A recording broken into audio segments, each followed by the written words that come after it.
Good evening, everyone. Good evening. I hope you guys are all doing well. Good evening, Action Production 14. Hope you're having a good night. So, today, we're going to be starting a new Fire Emblem playthrough. This time it's just a regular run of Fire Emblem 8. We're going to be going on difficult mode. We don't need easy mode here. Oh wait, I think this is this is the incorrect thing. Let me get the right file here. Let me just see. Need to make sure I'm on the right thing here. Those save files didn't look correct. Let's see. There we go. Revolt at Carcina. So, we're gonna erase data here, and we're going to start a 0% growth. Yes, Sacred Stones, the original. The only twist here is that all the level ups in this playthrough are going to be 0% growth. So the stats that we start with are the stats that we have for the rest of the game. The only way we can get higher stats is by promoting, or by using stat boosting items. And yeah, it's Sacred Stones. Did I set... Let me check something real quick. Yes, these are all set properly. So, you know, starts out pretty normal. We don't need to see any of the story. It's an old game. So, Erika gets her rapier. We set up the first stage, and we're going to set the options to make sure this goes as fast as possible. So, what's the first really interesting thing about 0% growths here? There's not going to be any spoilers, at least story-wise. We're not going to see any of the story. It's just going to be gameplay here. So Erika's the Lord, and as you know, Lords in Fire Emblem games only promote through the story for the most part. So we're not actually going to have any... There's no reason for us to level up Erika, because she has no promotion that we need her to get to. She's not going to get any stats by leveling up, so she doesn't need to hit any levels. So we pretty much never need to use Erika, which is a very big departure from how one usually plays early game Fire Emblem, because she gets no benefit out of fighting, so we might as well just have Seth do everything at the start. Yeah, I pretty much always skip cutscenes in my Fire Emblem streams, because I've played through the stories of most of them already, and you know, it's all about the gameplay here. I don't really need to see the story, and I don't want like anyone who hasn't seen the story to get spoiled on that kind of stuff, because you know, you can see the gameplay, but the gameplay doesn't tell you the whole thing about what happens in the game itself. So this first turn, we're going to end immediately. Because while Erika getting levels doesn't matter, it does matter that our other characters get levels, because they can promote whenever we get them to level 10. So it's going to basically be 10 empty levels of no powering up, and then we can get that sweet promotion. And just even like a small promotion helps a lot in this game with 0% growths. So you can see here, we'll have Franz use the Iron Sword, because pretty much everything else that can attack him is an axe unit, so we don't want him to get weapon triangle disadvantage there. Actually, I think he's only in range of 2 units, yeah. It actually doesn't matter too much. We'll send Seth over here. Seth is super helpful, just because he one-rounds everything, but we don't want him to take all the experience, because we still want people like Franz and Gilliam to get level 10 before the Knight's Crest start coming in, because we want to promote them as soon as possible.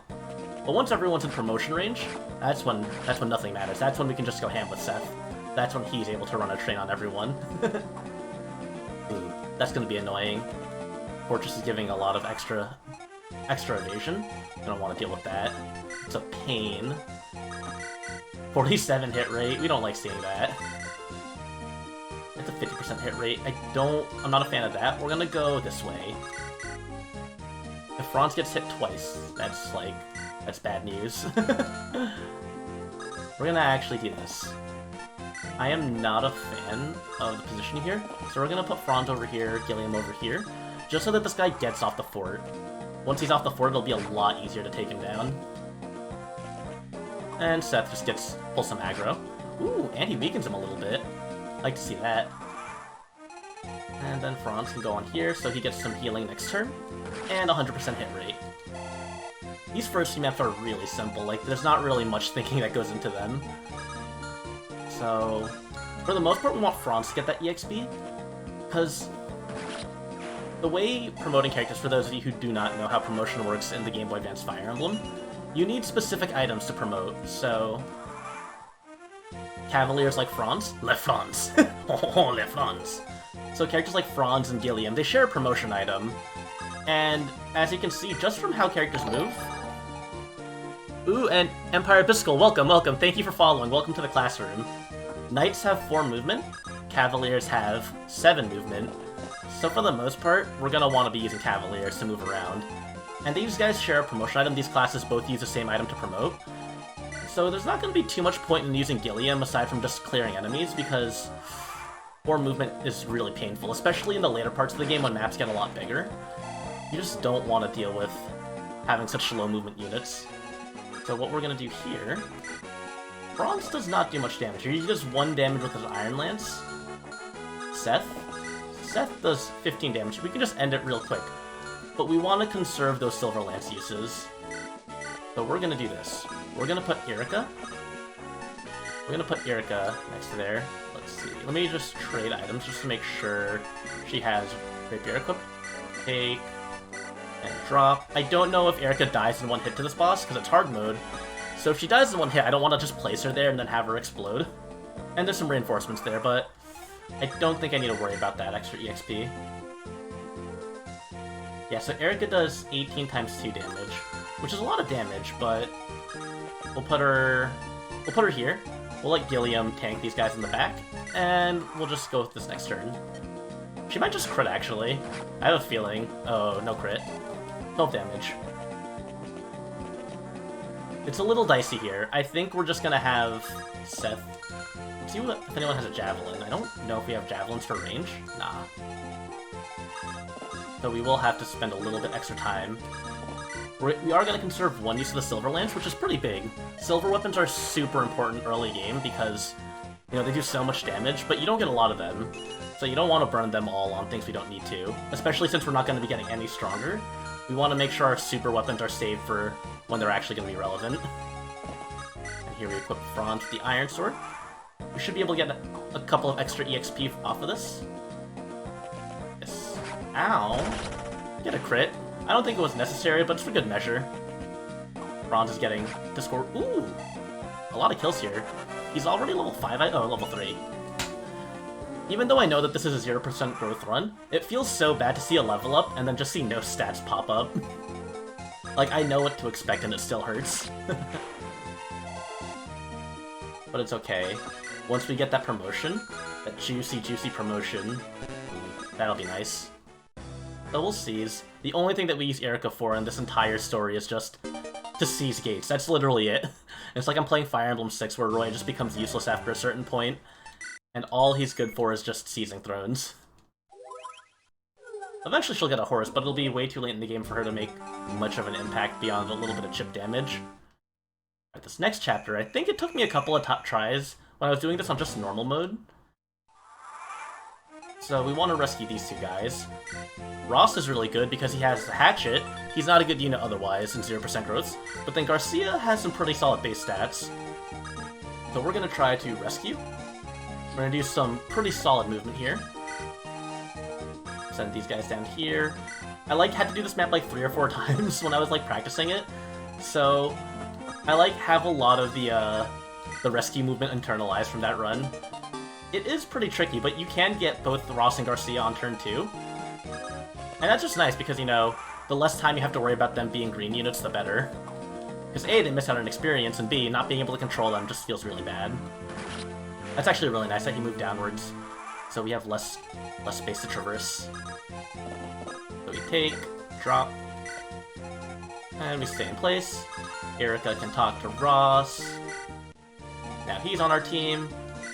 We rescue Garcia, we just hold him in place for a little bit. Seth can get this village here. Get all the side objectives as early as possible. The elixir is nice because, you know, we don't get too many healers, so being able to conserve as much as possible, very nice.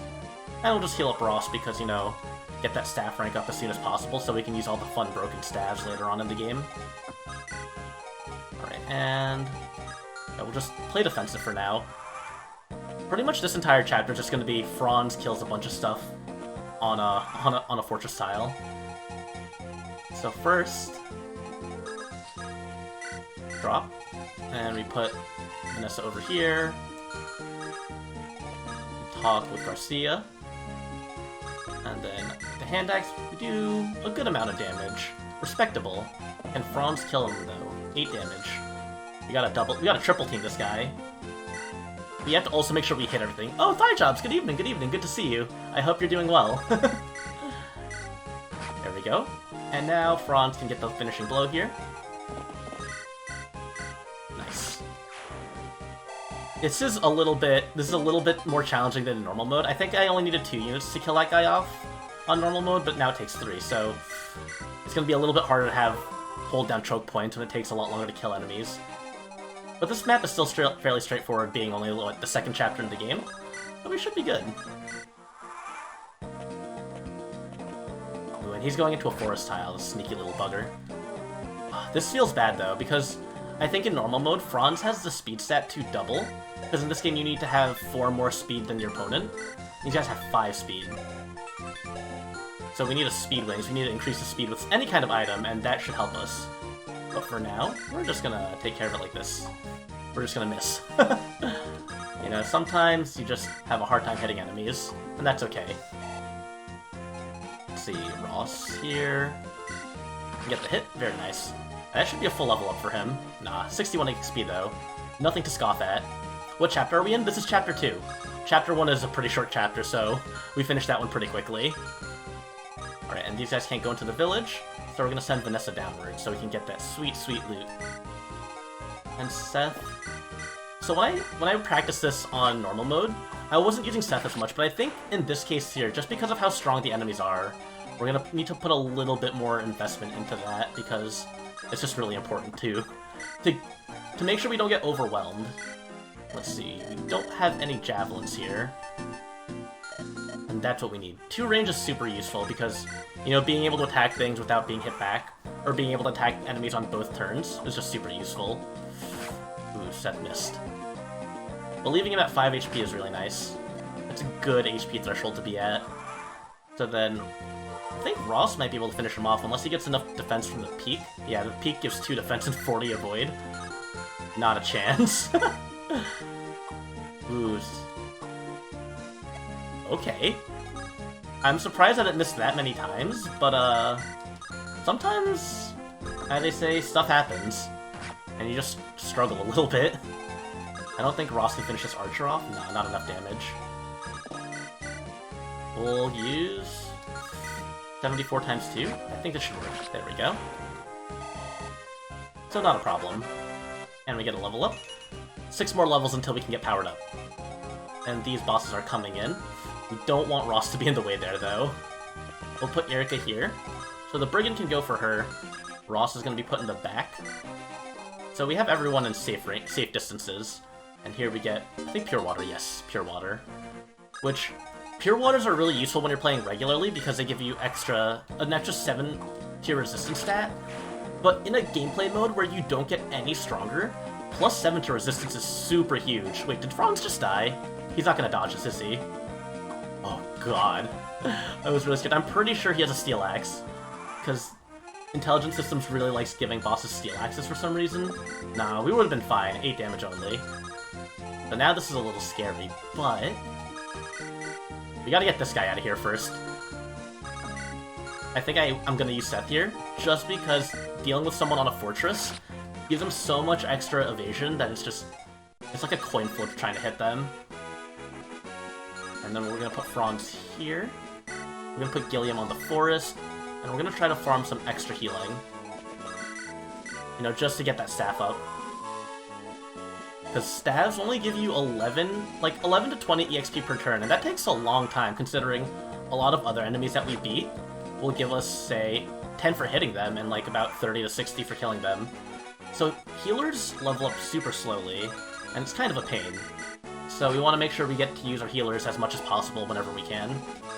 And Vanessa here. Vanessa's super important to get to level 10 because, as you can see, she's a flyer, so she's going to be really important for a lot of strategies because being able to skip most of the map on the Pegasus, very important. She's probably also going to get some of the earlier stat boosters like the energy ring to give her more strength because, you know, she's on a Pegasus, she has a slim lance, she's not doing a lot of damage, so we need to give her everything we can. And that's another chapter down. It's pretty straightforward. These early chapters are very short, you can see. They're very linear, just room, room, and there's not too many enemies to worry about, so we can pick them off very easily one at a time. And then here, take out this room. Just give Franz some more EXP, because he's really the only one who can, A, take these guys on without danger. Yeah, it is like every healer. The main difference is that, in other Fire Emblem games, usually pretty early on you get stabs like Barrier or Torch, and those give you a little bit more XP, and more like staff EXP, so it's a little bit faster to level them up. But in this game, you're stuck with heal for quite a long time, so you kind of just have to be patient and wait for all that EXP. There's not really many chances that you get to boost your EXP gain. Let's see, we can break this down. But yeah, it does take a while. Like, it'll always take a while to level up healers. But stabs are just so useful in these games, you know, like Warp and Rescue. It's like, they're so too good to ever pass up. I also find it really strange that the first promotion item this game throws at us is an Archer promotion item. Because I thought about it, there's only one character in this entire game that uses the Orion's Bolt, and it's Naomi. She starts at level 1. So in this kind of run specifically, where she starts out as level 1 and needs to hit level 10, she's not going to be very strong. Yeah, I mean, like, if you think about, like, 3 houses, right?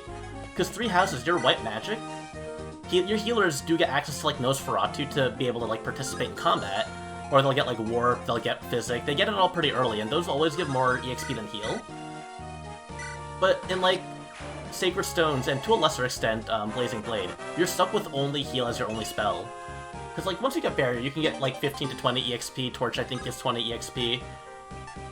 But, like, you play 3 houses, your healers have Nosferatu at the start, Shadows of Valencia, you start out with Nosferatu, you get things like Imbue and Invoke, but, like, in these GBA ones, you're kind of stuck for a while. And it's not necessarily a bad thing, it's just, if you're not on top of healing repeatedly, you kind of just... It just takes so much longer to level up. And, like, by the time everyone else is at promotion level, your healers are, like, level 6. Right, now, Colm here, probably one of the few characters that isn't promoted that will be able to double, which is useful. But again, as a thief, really all thieves are going to be doing is stealing stuff. Not really much else that he needs to do. Just stealing stuff, unlocking doors. I wish those gave EXP in these games, but it is what it is. Do we have the chest key? I think Garcia has a chest key, and then Franz has the door key. And we'll just wait till the next turn to heal Franz up, and Garcia can also get healed. And take that guy out pretty easily. And yeah, Seth is just gonna stand in that place menacingly. You made a mistake. Oh wait, no, he didn't make a mistake. I had the Silver Lance equipped, so that's burn to use. My precious Silver Lance! We still got 16 uses, we should be fine. Alright, so then... Let's see what I can do here. We're gonna make a chain here. We're gonna get the door key, and then Gilliam is gonna trade the door key. Door. Here we can open the chest to get Javelin. Ooh, and Javelins are super nice. You know, attacking people when they can't hit you back, as I always say. Super helpful. And now here, Franz, I think should be able to kill this guy. No, that's 23 HP. That's gonna be a 3-hit kill. Seems a little risky because the Archer's also there. So I don't know. If I get unlucky enough... No, it's a 31% hit chance. I don't think I'm gonna get hit by it. Yeah. So he's gonna attack us again. Though I think he has a hand axe, yeah, so he's gonna go for range. But that's fine. And this chapter, the treasure isn't super nice, but the regular weapons, which being able to get regular weapons for free is always just convenient. 1, 2, 3, 4. And this is to dissuade the guy from hitting Seth first. It's like overkill to give the Javelin to Seth specifically. He really will just run over everything. Alright, oof. It's a pretty hefty 6 damage. But now we can heal Garcia, and we can do some ranged combat. I think we should be able to 2-hit kill the Archer. So here we go for the hand axe. That's 12 damage. If it hits, there we go. The hit rates in hard mode are also a lot less reliable. Iron Lance takes that guy out. Getting some nice EXP gains here. Getting the mad gains. Alright, we need to be able to do 9 damage to him. We can trade this javelin and pray that it hits. 51%. I think this is real. I think we can get a 51%. I'm gonna flip a coin. I don't have a coin on me. I wanted to flip a coin and see if it was gonna be heads. If it's heads, I do it. If it's tails, I don't. But we don't have that, so we're just gonna go in. Damn it. Good enough try, though. Good enough try. I want to get Vanessa more EXP, but... Wait. Okay, no. She's not in any danger. As long as... she doesn't get hit. These are itchy numbers. These are iffy numbers. Hey, Itachi, what's up? I hope you're having a good day. I hope your night is going well. We're just playing through some Fire Emblem Sacred Stones. Kind of racking our brains how to figure out how to do this properly. How to do this without having any major risks here. We got our hand axe. This is really... it just feels like you're going into an armory for free and just stealing all the armory items. Let's see who he goes for. Bronze because no counterattack. Alright. And we should be safe here. I think we can reach. Yes, this is fine. So, Gilliam. Good accuracy, good accuracy. So, I'm gonna do something really risky here. I want Vanessa to finish off that Axeman. But the fear is, if she misses and gets retaliated on, I'm pretty sure she explodes. 74% hit rate is pretty reliable. Yeah, there we go. That's our first level up for her, I think. Oh, it's gonna be a long road to level 10 for her with those stats. And then this guy has a hand axe. So here's what we're gonna do. Bronze is gonna block the gate here. He has a steel axe, and he does hella damage. So we're gonna put Bronze here with the sword. Don't want to mess with him. And then, who has a javelin? I think Gilliam has a javelin. Dude, this is a little tricky. No one else has one, do they? Yeah, because what I could have done, if Seth still had the javelin, he could have range attacked this guy. We don't have that luxury right now. I think I'll just reverse the order at which I was going to do things.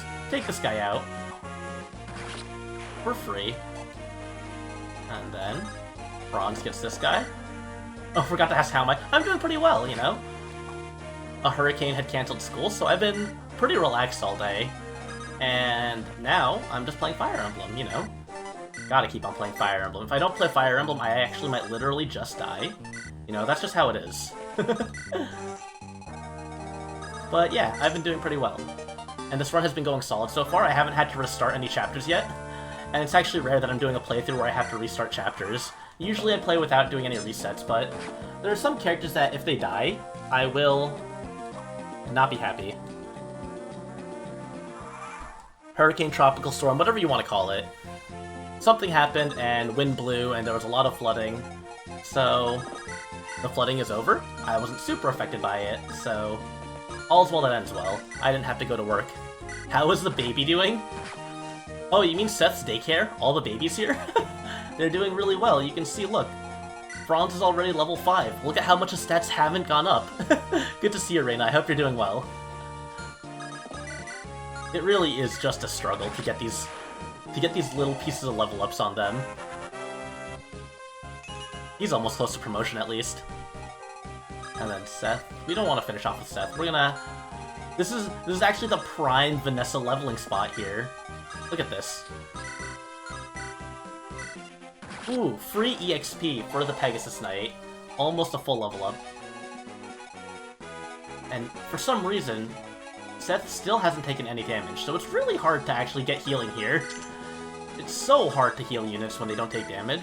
Please get hit a little bit more. This is hard mode. This shouldn't be baby game for little children with no baby minds. I should be experiencing some kind of challenge. You don't want to look at the spreadsheet anymore, but I'm alive, so that's good. I'm glad things are going well for you, Reina. By baby, she means all the units that aren't Seth, Itachi. Because this playthrough that we're doing here is called 0% growths. So every time I level up, characters don't get any stronger. Holy moly, look at those numbers. Oh wait, that's an axe unit. That's not a mercenary. I don't have weapon triangle advantage over you. I'm a fool. But hey, Reina, you went from looking from spreadsheets on the computer to what is essentially a spreadsheet in video game form. I'm not sure how much better that is. Oh wait, we can get 2 damage off of that, and he has a hand axe. Alright. He doesn't double us with the steel axe, so he's not gonna double us with the hand axe. I think I can luck at least one 27% hit chance to get some extra EXP for her. I think that's what we're looking for. That's what we're aiming for. Just a little bit more EXP on Vanessa. The sooner we can get her to Wyvern Knight, the better. I still don't get why that was a promotion option for... Ow, Jesus! Why they let Pegasus Knights promote into Wyvern Riders. Should you be a gremlin right now? I mean... Is there ever a point in time where you shouldn't be a gremlin? That's the real question. I feel like every hour is gremlin hours when you're having a good time. If this guy has 9 damage, if I get hit, I will die to the steel axe. Don't hit me. There we go. It's always really, like, scary to calculate these damages. Because, like, you see, like, this guy does 12 damage to Erica with a hand axe, but you look at the disparity between hand axe and steel axe. It's 4 more damage, so if Erica then gets counterattacked on the next turn, 12 plus 4 is 16, and that means Erica literally gets one-shot by this guy. And if she gets one-shot, that's a game over, and that's what we don't want to experience. Everyone misses. You're gonna be a gremlin and go look for food? Yeah, man, get your grub on, dude. Eat up, dude. Sometimes you just gotta give the kill to Seth. Sometimes it's just, you know what, fuck it. I want this guy dead. Right. And we're gonna do the cheesy thing. Let's put Franz and Seth next to each other for some support building. We're gonna heal. I'm not gonna try to be too cheesy, but, you know, I will take advantage of things like maximizing the EXP gain for, like, healers. Build that support level. There we go. Those 2 heals. And maybe 1 sentry. Molder will finally level up. Level 4. Let's go. And seize. And that is a chapter. And then chapter 4... Ooh, chapter 4 we have to use some pure water strats here. Pure water and javelins, and hopefully I don't explode. This is the first chapter that we actually see monsters here, which was not a first for the series, but it was something we hadn't seen for a long time, aside from, like, the zombie dragons in Fire Emblem 6.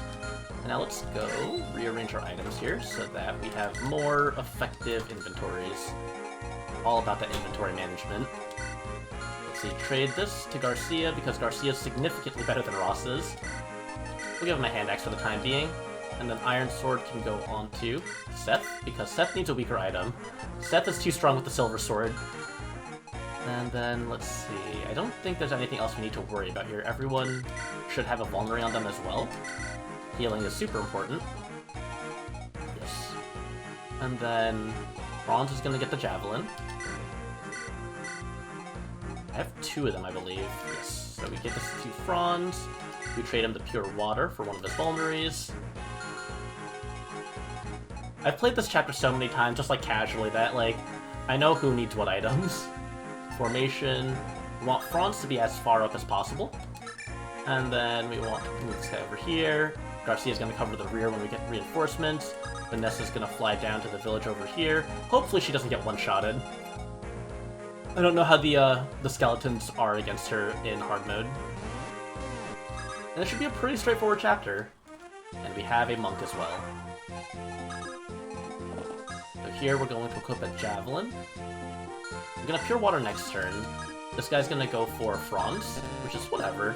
You know, he's going to get hit in a forest, so, like, I don't really think he's actually going to get hit. We get a free Iron Axe.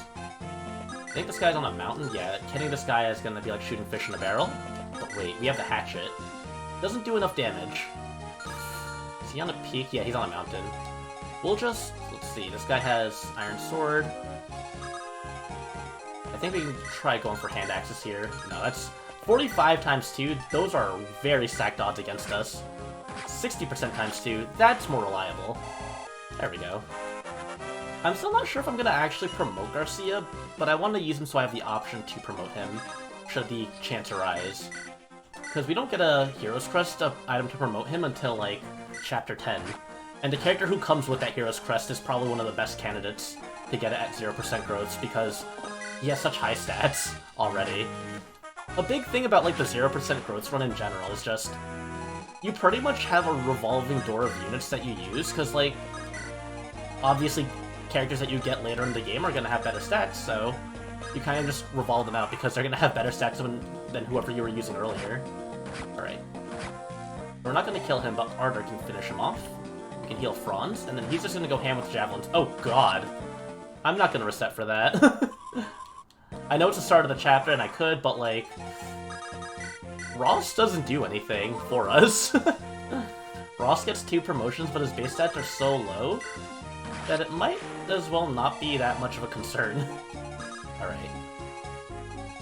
So I'm going to put Franz here, Javelin equipped, Pure Water applied. So now if we calculate the numbers here, look at the statistics here, we have 1 + 7 resistance, so that's a huge boost.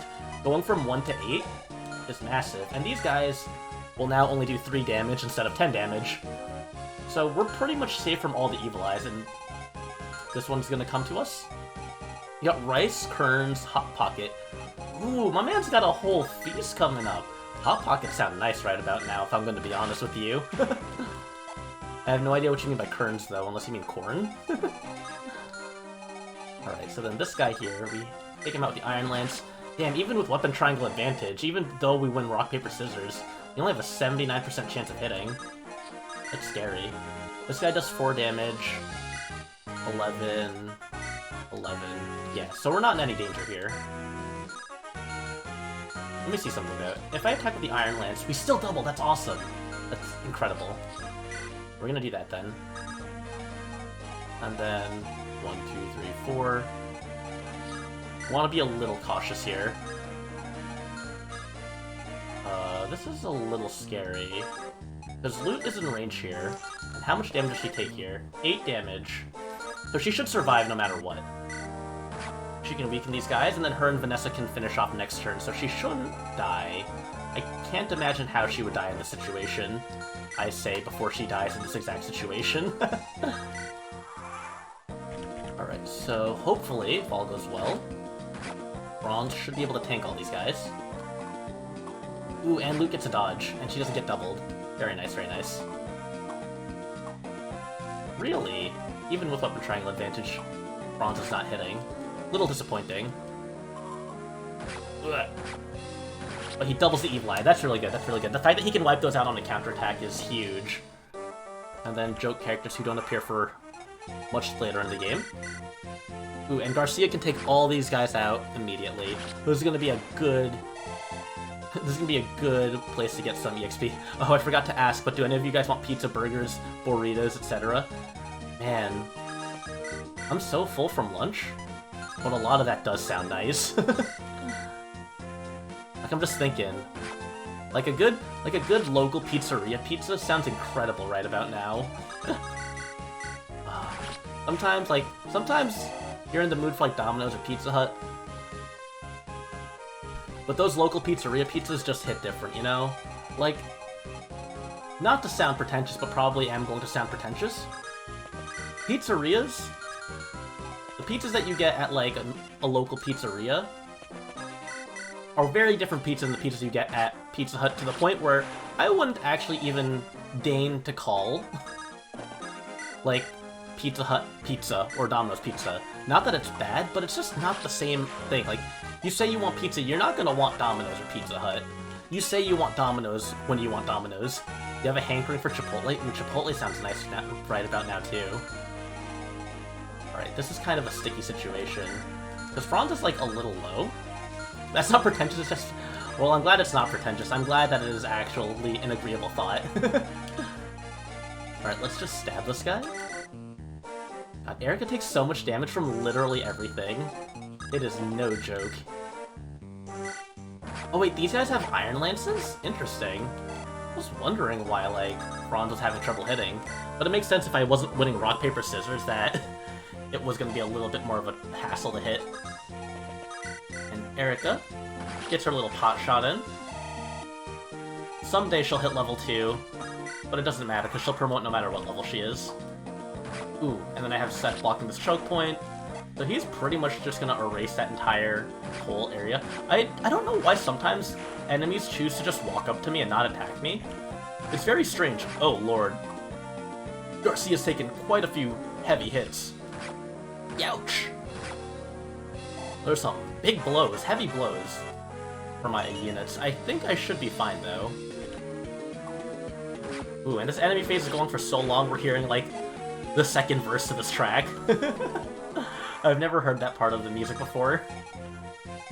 Alright, so then Franz now has 6 res. His Pure Water goes down by 1 resistance every turn. So he's only going to take 4 damage still, which is nothing to worry about.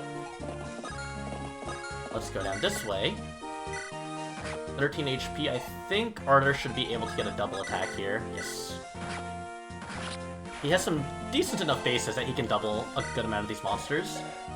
8 speed. 8 speed is pretty nice, considering I think no one really has that much speed. Erica has 9. I think Vanessa has like 13 because Pegasus Knights be fast. Yes, we can just... We'll use the Iron Lance because it's like really weird how Pegasus Knights as a class are in Fire Emblem, because they're really weak, so you'd think you'd want to be using the stronger weapons. But also, weapons have a weight stat to them, so the heavier a weapon is, the more likely it is to slow you down. 275 times 2. And you'll see here, despite the fact that this Pegasus Knight has, what, 11 speed? Her Constitution is 5, and an Iron Lance weighs 7. So 7 minus 5, or 5 minus 7 is -2. So if a weapon is heavier than your Constitution, you lose that much speed. So she really only has 9 speed with an Iron Lance, and 11 speed with a Slim Lance. So there will be cases where you won't be able to double with one weapon but with another. And that's why we want to conserve those Slim Lances, because it's just...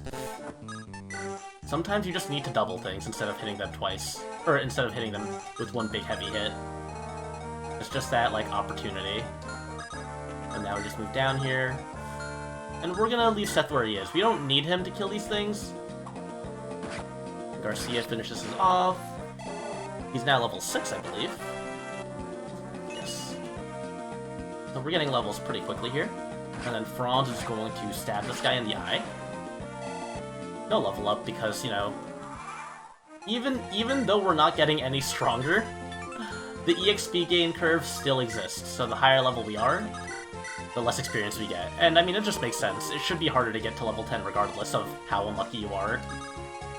I think the funny thing to think about is that a run like this, a 0% growth run, like, it is still technically possible for it to happen naturally. It just would be very, very, very, very unlikely for it to happen. And I think that's wonderful that such a universe exists where someone was so unlucky that they played Fire Emblem 8 as their first Fire Emblem game, got 0 level ups, and they were like, huh, what's the point of leveling up if I don't get any stats? I think it's just, like, funny how, like, that there is a non-zero chance of that happening. And despite it being non-zero, it's still hella close to 0, like, probably to, like, the trillionth of decimal points. But that's neither here nor there. We're here to stab some enemies here. Let's go for this positioning here so that we can heal Vanessa next turn, and she can get some juicy, juicy, juicy level ups. Because right now, she needs to catch up. She's only level 3. We need her to speed that process up a bit. Because her promotion can happen as early as, I believe, chapter 7. And we're already at chapter 5, or we're finishing up chapter 4, so we want her to be level 10 by the time we get that item. And here... Wait, why did I forget to heal? I did that positioning specifically so I could heal. So let's go here. Iron Lance, 75% accuracy. This should be fine. Wait. Either way, this adds up. So 8 times 4 would be 32. We need this, actually. And we get the dodge. That was really risky. I didn't even look at his accuracy to hit me. Because if she got hit twice, she would actually just be straight up dead. And then I would have had to redo the entire chapter. And that's probably one of the worst Fire Emblem feelings ever, is to just restart an entire chapter when you're at the end. There we go, a fat, juicy 100 EXP level up. Those are the fights we like to win. They call this hard mode. This isn't even hard. This is light work. This isn't even the easiest Fire Emblem in the series, allegedly. So I think we're doing pretty well. right here. The way this is gonna work, the map is split into two sections here. We have this left side, where we have the entire weapon triangle here, a mercenary with sword, axe, lance, and even bows. So we're gonna send Franz over there. But this shop here has a dragon shield. So if we get one of those, he's gonna get a lot tankier. We can see the damage numbers here, 13, 13, 12, 16. So just in general, just with all four of these units being here, and before Hubris, Zenoki's Sacred Stones to go. It is! We're playing... Good to see you here, Zen. Good to see you here. We're playing on 0% growth, so none of my characters have gotten any stronger since we first started. But we're getting the first stat booster in the game right now. Let's see. Visit. So there's our Dragon Shield. We send this to supply. You absolutely could. I'm pretty sure you could. If you drop all the stat boosters on him, I'm pretty sure you could solo the game with Seth still. So we do the supply sending strat, so we can take it. We don't have to get Vanessa back over there. And then we trade this over to Franz. We're gonna give him a Javelin. And you can see in this fight here, he does one round soldier. But we're gonna give him a Dragon Shield. Raise that defense. He still has 3 vulneraries, so he's gonna be good on his own. Seth Emblem, the Sacred Seth, yes! The prequel to Ike Emblem, Path of Ike. Oh my god, if this game got a 3D remake with like... If this game got a 3D remake in like the Three Houses visual style, god, that would be so good to look at. That would be so pretty. I feel like a lot of like these games do deserve a 3D remake, but at the same time, I'm like scared because how can these games match up to the graphical fidelity of these sprites, you know? These 3D sprites just always look so good and timeless. Holy jeez. Alright. He just needs to dodge one of these. Okay, he doesn't take 15 damage, so I can Vulnerate, and we'll still be fine. This part is tricky. So, item... It's really disappointing that we didn't kill this soldier, because now, like, we have to deal with him attacking us again. Wait, let's see. We're gonna reposition into this forest, because that's gonna give us an extra point of defense. We're just gonna use the environment to our advantage here. And Franz should be able to be Mini-Seth and just kind of survive here. Hatchet, we can't double with the hatchet, which is a little disappointing. We're just gonna kite this guy. We're just gonna let him deal with stuff over there. And on the right side here, this is going to be somewhat difficult. I think Garcia should be able to... Yes, we can take this guy out in 1 round. Pop. But Garcia's taking a lot of damage. Wait, this chapter's going to be significantly harder to deal with on hard mode. What a surprise. We can Iron Sword this guy. Yes. These sprites... Let's actually look at that. It's also going to feel interesting to see how little damage we do in this game, in this difficulty mode, because we're all at 0% growths. Like, geez, 14 damage. Cannot catch a break here. Let's see. No one else should be in range. Yes, we should be good here. So then... I'm pretty much going to focus mainly on Molder being the main healer, because Natasha starts out at level 1. She just starts so much more behind than Molder does, and I think Molder also has better stats. 469, 248. Yeah, like, she starts out as a level 1 cleric, while Molder is already level 4. And then she has 1 more res, and 5 more luck, but I don't think the luck is really... I don't think the luck stat matters that much that it's, like, that important that we use her over Molder. Alright, and then here, just pull back to the right over here. We can put Natasha in the middle here. That's literally his nickname! I love, like, all the people who, like, do the sprite edits of Molder, where, like, he, like, rips his shirt off, and then just, like, does a mustache beam. Aw, Molder? There's no reason for your first priest to be that much of a buff man. Alright, so now we take 4 damage. And we get the kill there. Like, I will always just shill Fire Emblem sprites. Fire Emblem sprite work is so good. I love the Brigand attack animation too. I love that, like, mid-air flip Like the 360-degree spin they did was just so good. And we'll never get to hear it. But, one of the only voice clips in this game, one of the only human voice clips in this game, is the Brigand crit animation, which is this ungodly, like, monstrous screeching sound effect, which I don't know why they put that in the game, but it sounds so good. Wow, that's a 1% crit rate. I don't appreciate you. Get the hell out of my house. Alright, so now the trick here, the difficult part here, 8, 3, 4. 8, 3, 4, so that's 12 plus 3. This is really scary. Wait. Yeah, this is kind of scary. Because 69% hit rate. Let me see something. That's going to be 5 and 9, so that's going to be 14. We're going to have to put Franz outside of the tree because we can't let him get hit by 3 units. Oh, man. The thinking you have to do here to make sure, like, you get as much damage in as possible while also not letting your units die. Stressful. This guy has 24 HP.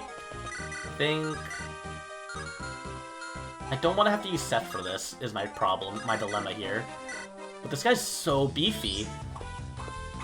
That 5% crit rate isn't going to save us today. There's something soul-crushing about that level up screen every time. Oh wait, we have Erica. So if we get the hit here, I want to bait these guys out. I don't want Joshua to hit me. I absolutely do not want Joshua to hit me. Let's see. How far can Joshua go? He can go up to here. So that's a little spooky. Let's see this. Heal. We're gonna heal Vanessa first. And then we're gonna trade a Javelin onto Seth. And then Seth is going to take out some units that we don't want to deal with. Trade Javelin for Steel Sword. And then Seth. Can Joshua go up to this? Yeah, he can go up to that tile over there. We're gonna put Seth over here with a Javelin. I'm gonna back off a little bit. I think we put Erica over here. She doesn't double. She takes 15 damage. I hate this goddamn game. Crit, please. Sometimes you just have to ask nicely. I knew that was gonna happen. I did the RNG manips in my mind, so I knew that the crit was gonna pop out. I saw that the arrows went in the right direction. That's another interesting thing, RNG manipulation in Fire Emblem. Like, that it exists is such an interesting concept. It's so tedious to do, though. Like, the way, like, people, like, do the speedrun strats and everything to make sure they have, like, sub 50 RNs to know that they can probably crit, is just really fascinating to me. I think he should still be able to double, yeah. Seth is just gonna clear out all these fighters.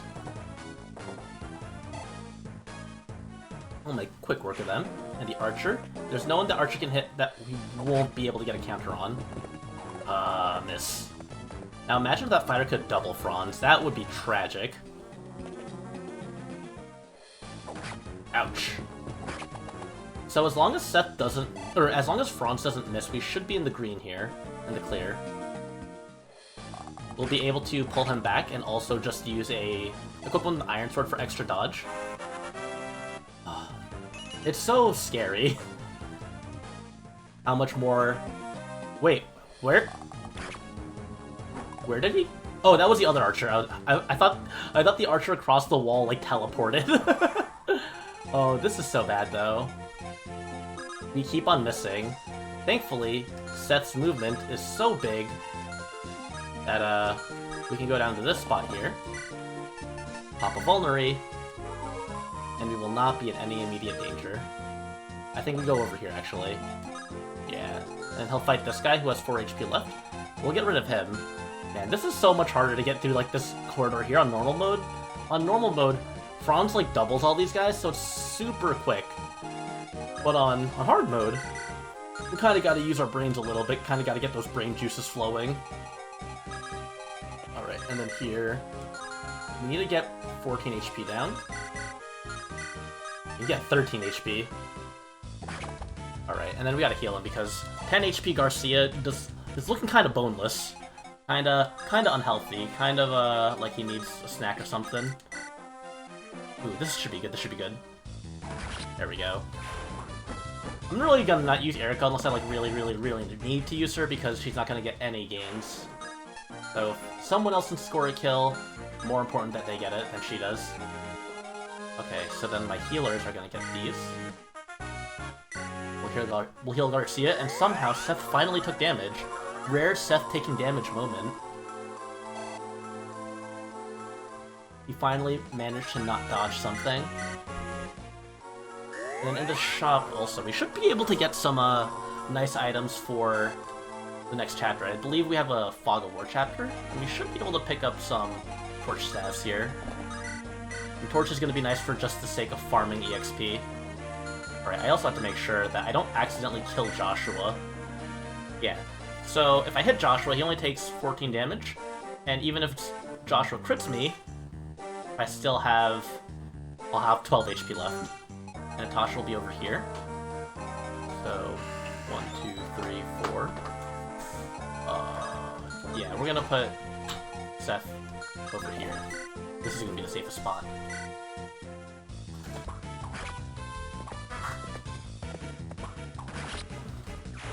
Alright. So this should be a safe recruitment. Don't think I'm gonna have any trouble here. 1, 2, 3, 4, 5. Yes. Should be perfect. And I think that's it. We'll just move closer here. Make sure we have our death ball suitably formatted. He's shooting me. Oh god, that 1% crit is so terrifying to look at because he has exactly enough damage to murder me with a critical hit. Oh cool. And the fighter moves, we get an instant kill on him. He thinks he's trying to body block me for my recruitment. Get the hell out of here.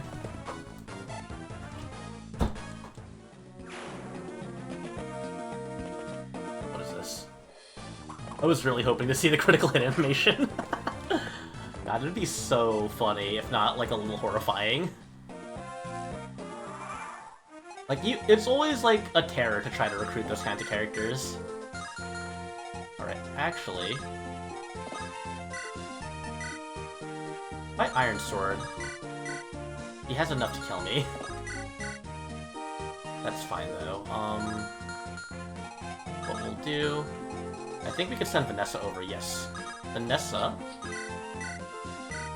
and then she'll take... oh, cool critical hit. Cool critical. We take those. That's good. Seth is fully healed. Did I heal him, or did he just dodge? Huh. Whatever. Visit the village. Get the Armor Slayer, which is just going to be useful. Effective weaponry is just so useful when you don't have any other way to increase the amount of damage you can output. Alright, so then now we just gotta move her out of the way to heal him. And we do that by doing some trade chains. There we go. Molder gets a heal here. Joshua has some pretty nice bases for how far we are in the game right now, especially because we're on hard mode. I do believe he gets bonuses, like enemy units that you recruit, like when they're red, I believe start with higher stats than normal. I'm not sure if that's every Fire Emblem game. Oh, look at that. 8 strength, 13 skill, 14 speed. Nearly everything is in the double digits, and he's just like a base stat character, like 877. Nah, get out of here. 489, get the hell out of here. Joshua, 8, 13, 14. Those are some big boy stats. So then, we have a couple more enemies around here. And then here, Iron Sword. We can just Vulnerate. I'm out of Vulneraries. But we still have some extra here. We heal up.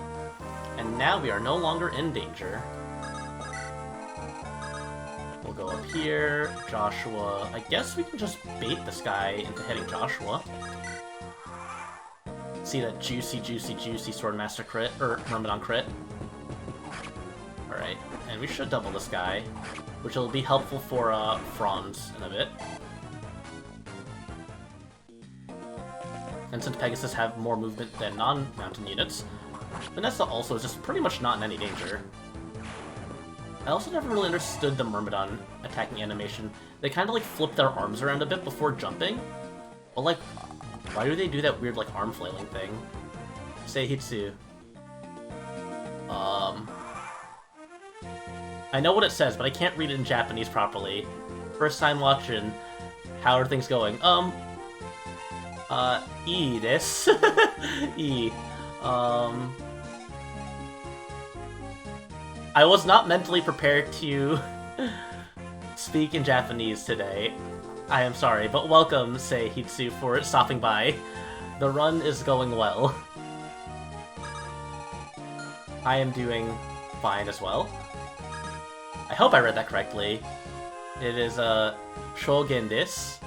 Shuko wa doka, I believe, is what that says. It's fine. Just say it's fine. Alright, yeah. And sorry about that. I love just looking like a fraud live to everyone. Alright, now, so how can we do this? Cool. I'm glad my Japanese studies have paid off, if even a little bit. Shoken desu. Choshi. Oh, Choshi. That's how it's read. I don't know why I thought it was Shu. I think I saw the second character, or like the second radical inside, next to the, in the first kanji, and thought it was Shu. Like for weak. I'm so rusty. Ever since I stopped doing those Japanese streams, I realized that I have not been keeping up with my Japanese studies myself, which I guess now, looking at it, like, doing that sort of reflection, it might be time to start receiving my Japanese streams again. It really is true. If you don't use it, you really do lose it. And you lose it fast, too. Like, especially like me, I don't have any, like, formal training with the language, so everything is self-taught. I don't have, like, a lot of, like, professional, like, help in remembering things. Just what chat has helped me with. Just what the rest of the classes helped assist me with. But I hope you're doing well, Sei. Glad to see you here. We are currently on Chapter 5 of this 0% growth playthrough of Fire Emblem the Sacred Stones. And surprisingly, I haven't had to restart for anything. One of my characters died, but I'm not too worried about them dying, so I didn't reset for it. Did we get doubled? Oh, we're at the point now where our units start getting doubled. That's bad. Thankfully, that guy doesn't have a hand axe, so I'm not too afraid. This is scary to look at, though. Bronze is on a struggle right now. We just gotta get him away from a wall, and we should be good. And he's also, like, missed, like, a good amount of his javelins. So it's just a little stressful. Whoop. Oh, and thank you for the follow. Thank you. Imagine what it really is. Motivation is so important, and like the hard part about staying motivated, I have no vulnerabilities. Like the hard part about it is that like streaming helped me stay consistent because, you know, I was doing it for an audience, but now when I'm just doing it for myself, it's not like I can't do it, but it's just like I keep on thinking of other things I want to do, and it's just one of those like it so easily gets pushed away, and that feels bad. Which I guess is like, it really was just a good like thing for me to like do all those weeks of Japanese lessons. Like both like just doing regular study and like trying to teach what I learned in my textbook. I've been like mulling it over for a bit, and I was thinking about doing like redoing from scratch, like from zero, my Japanese lessons, and like starting from like 0. Because the first time I did my Japanese lessons, what is it? Ooh, nice crit. I like sort of like glossed over things like reading hiragana and katakana. It was more like the learn this on your own time kind of thing. But I feel like if I spend more time like reviewing that, it would be a lot more accessible for people to sort of start following along with the streams, because again, it's a whole thing about like self-motivation. Oh, Professor Bloom! Thank you! Do, re, mi. Do, re, mi, fa, sol, la, ti, do. I hope the choir practice went well. I hope everyone was able to sing the song successfully with no problem. But thank you all for stopping by. Thank you. If you don't know who I am, my name is Elliot Ambers, and I stream a lot of Fire Emblem, and I was actually just talking about this recently. I do a lot of teaching lessons. I stream a lot of lessons on teaching Japanese, because I am someone who is also learning the language as well.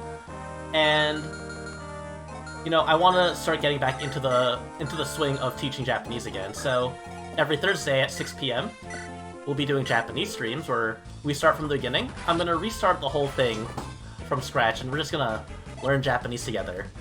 But I hope your raid went well, or I hope your stream went well. I hope everyone had fun with the choir practice. I know last week when we did, I had a lot of fun, so I hope everyone else enjoyed it again this week.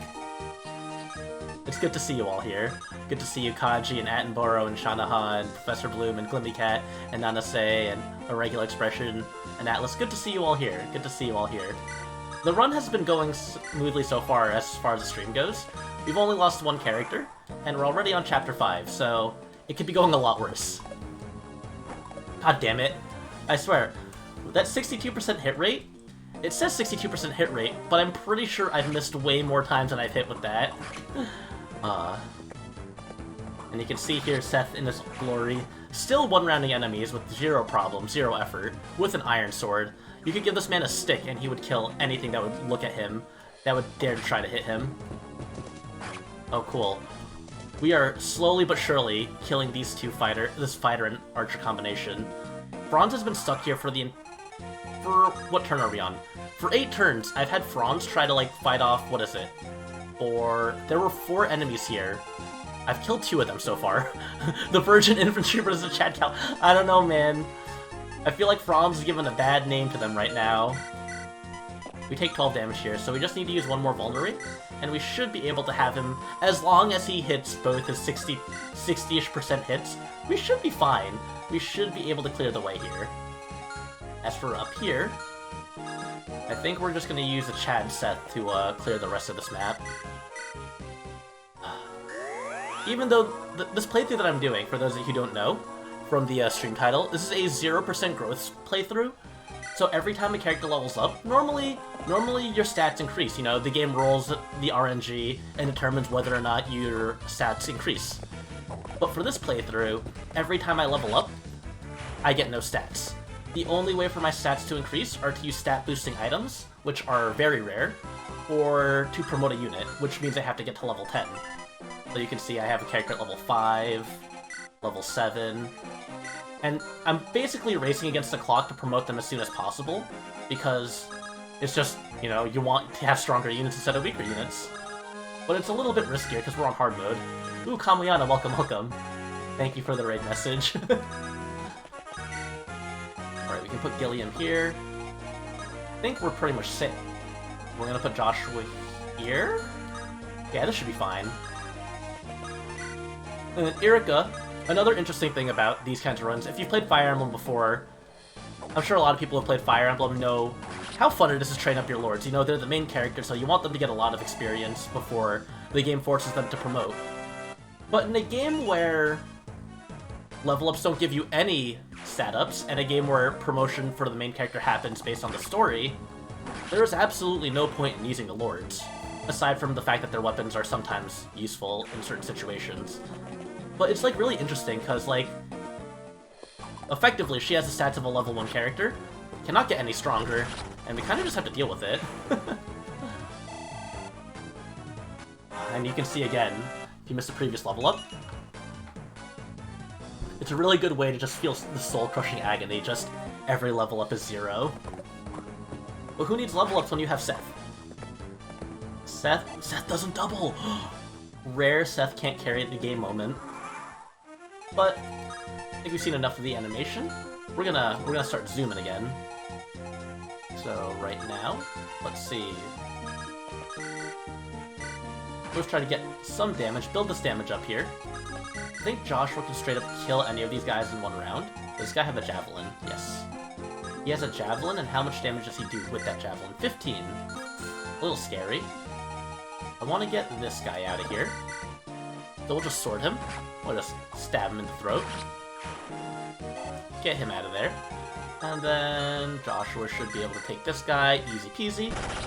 With a crit too. Save me those uses, save me those killing edge uses. Appreciated. And we just stab this guy. Very simple. I was hoping we didn't kill him instantly, because it would have been nice for Vanessa to get that kill, but sometimes you just can't help it. She still only has 4 levels to go, 4.5 levels. And here we get a torch. So we'll use that for the next chapter. We'll also get the torch staff after we finish this chapter. And we should be in a pretty good spot. Let me see, who did I give the Armor Slayer to? Seth has it. So we will use that to give Joshua a level up, because, you know, Joshua has some pretty good base stats. 43%. Trade Armor Slayer. And watch as this man rips this guy in half with a big sword. Shut up. Get out of my face. And that's chapter 5. And what's that, another level up for him? Level 7? So we're making good progress here. We're making good progress. We got a Guiding Ring, which is probably going to go on Molder, because we're not using any of the other magic units. They just start at such a low level, and have very alright bases. Their base stats aren't super high, so we're not in any rush to get those guys leveled up. And here we're on chapter 5X, which takes us to an entirely different cast of units, and most of these guys we're not going to be able to really make a lot of use out of. Let's see. Thankfully though, since this is the first chapter we use this group in, it's effectively like the first chapter of the game, so we're on pretty equal footing here. God, I hate you, Ford. Let's see, we double this guy. And then we're gonna send Orson to the right. We'll send Big Man Paladin here to just carry the rest of us. And we just go over here. Oh hey Kenshi! I hope your practice went well. Good to see you here too. And Ibero, good to see you guys here. I hope you guys are doing well. Let's just give this guy a little stabby. I love the little nudge that they do. An incredibly late read message. And then we can stab this guy. I get it. You know, sometimes after the collab happens, you have that post-collab chat to make sure everything went well, the reflections, I get that. Oh, I hate this game. I loathe this game. I hope Kyle doesn't die. It'd be pretty rude.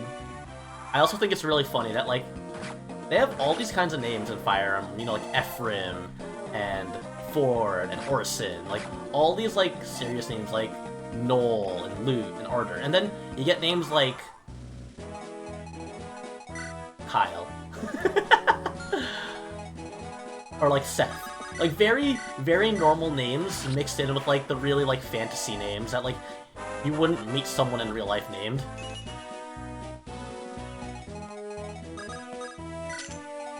So let's, like, yeah, you could probably meet, like, an Erica in real life, or, like, an Amelia, but could you seriously tell me with a straight face that you're gonna, like, go to your next job meeting and say, hello, like, someone's gonna greet you and say, hello, yes, my name is Walter, or Kaliak, or Reeve. Like, it's interesting to see the blend of names.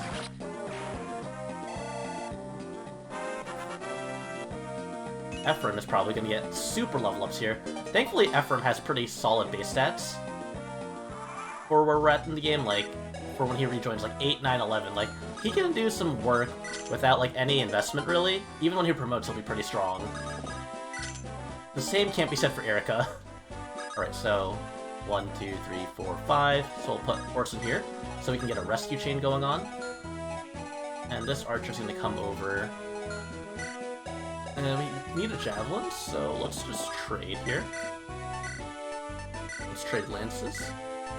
Equip the javelin, pop the vulnerary, drink our soda, take that little pouch of Capri Sun, and we should be able to, yeah, force 2 fights here.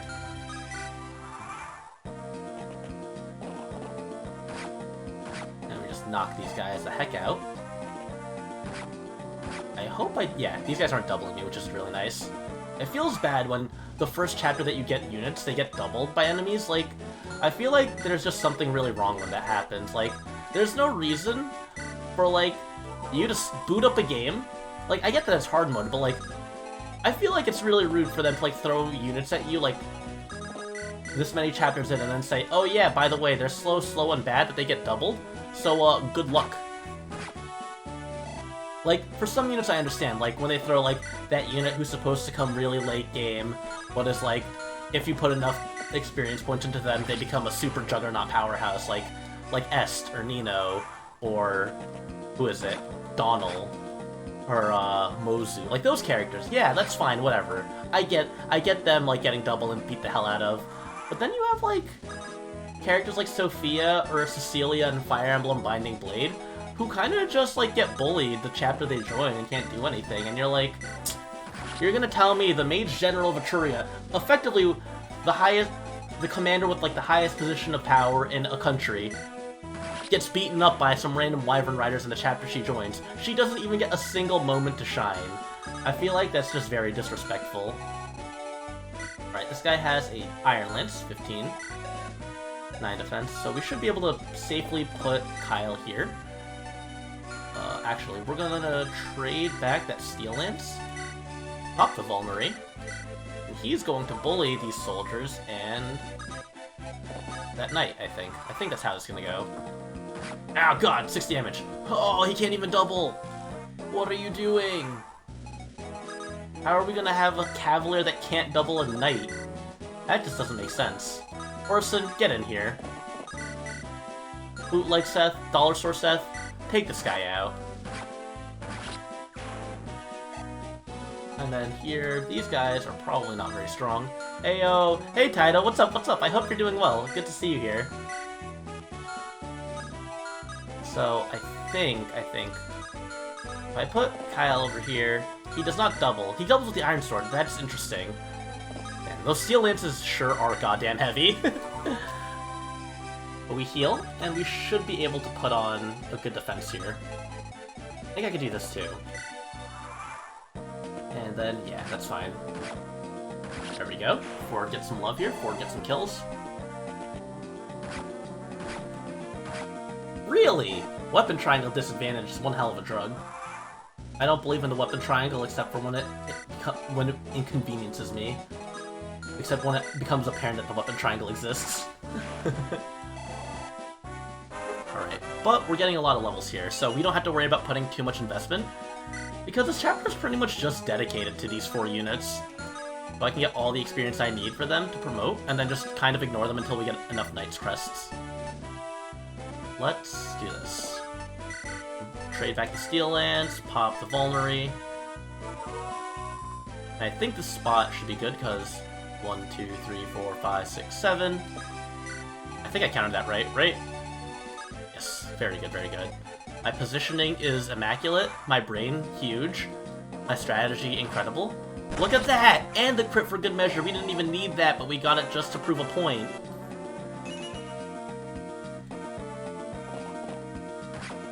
And here, we don't get doubled. As long as we're not getting doubled by having, like, Steel Lances equipped, I think I'm okay with that. And then here, you can't get any double attacks here. You can't double with anything here. What a struggle.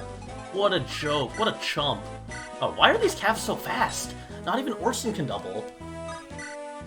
That's just spooky. This guy is actually just heavily built different. Let's just take him out with that. And then... Alright, we'll let Orson tank this again. He's probably not going to double. Pop him. Yes. And that's some free EXP for the 2... for our Christmas calves, red and green.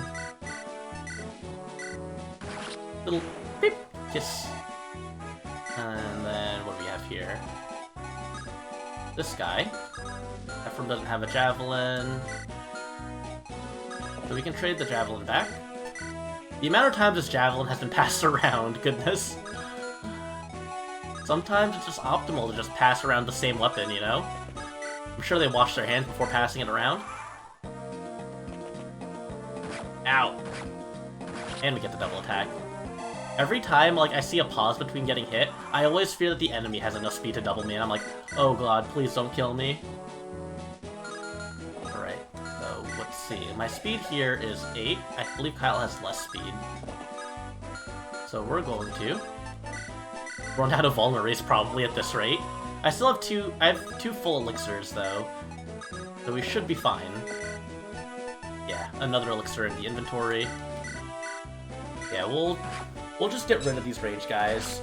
Don't want to deal with them, don't want to think about them, don't want to even acknowledge their existence. Alright, and then... we can't... we're just one tile short of being able to hit that guy. The shame. So if we attack him immediately, this archer will go for us, and this mage isn't in range. Let's see how this goes. Battle forecast, tell me what happens. I pretty much get owned. We're gonna put Kyle here. 17 HP should be fine, because he only does 6 damage, and there's no way the archer does more. That just mathematically does not line up.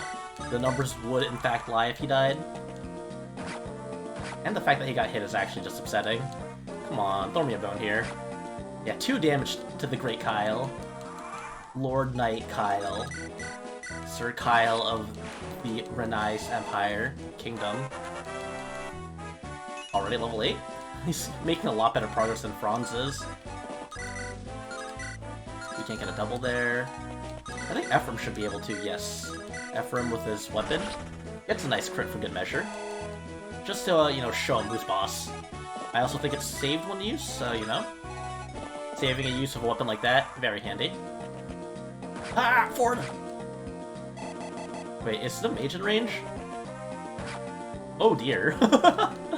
That was a little careless of me. But I think Iron Sword. Bonk. And I don't think this guy moves, but even if he does move, we just place Orson on top of him, and we should be fine. Yeah, we just Silver Sword this guy. Get him out of the way, and then... yes, no javelin to worry about. And I'm not too concerned about EXP that I want to farm all the guys on this map. So we're pretty much just gonna get into this throne room and finish this one up. Pretty straightforward. Ah! Just give him a little kiss with the Silver Sword. Just hit him over the head with it twice. There we go. Just paladin things. We'll send Orson up here with a javelin again. And that should clean up this map quite nicely. And then, yeah, we're just gonna Kyle over here, put Ford over here. And then Ephraim will walk forward, and we should pretty much be able to just clear out the boss next turn. Yes, sir, just... excuse me, you think you're allowed to dodge just because you're on pillars? Nice try, buddy. So now... ooh, this boss sure does a lot of damage, even on a pillar. Getting a little cocky there, buddy, huh? He hit me with that 34% accuracy. Get your ass out of here. Get the hell out of here. That's not real. That's not real at all. I'm gonna hit you with the ration leaf. There we go. The boss is cleared. Ephraim gets a level up. Doesn't really matter at all. And then, because Orson leaves our party, we're gonna dump everything that he has on Ford, and no one can use that Silver Sword. That's just a sad Silver Sword to see. Javelin. Who else has a javelin? I thought we had 2, but that's fine. Let's see here. D rank, C rank, C rank. We're gonna give the Killer Lance to Kyle for now. And that's pretty much the map. Very straightforward. And then 5, the next chapter is going to be not too bad. Oh wait, we have 2 more chapters to go through before we rescue Ephraim. So here, before we do this, let's go to the shop. Buy some of these, buy one of these. I don't think we need the Restore Staff though. And then we're gonna buy one of these for the future.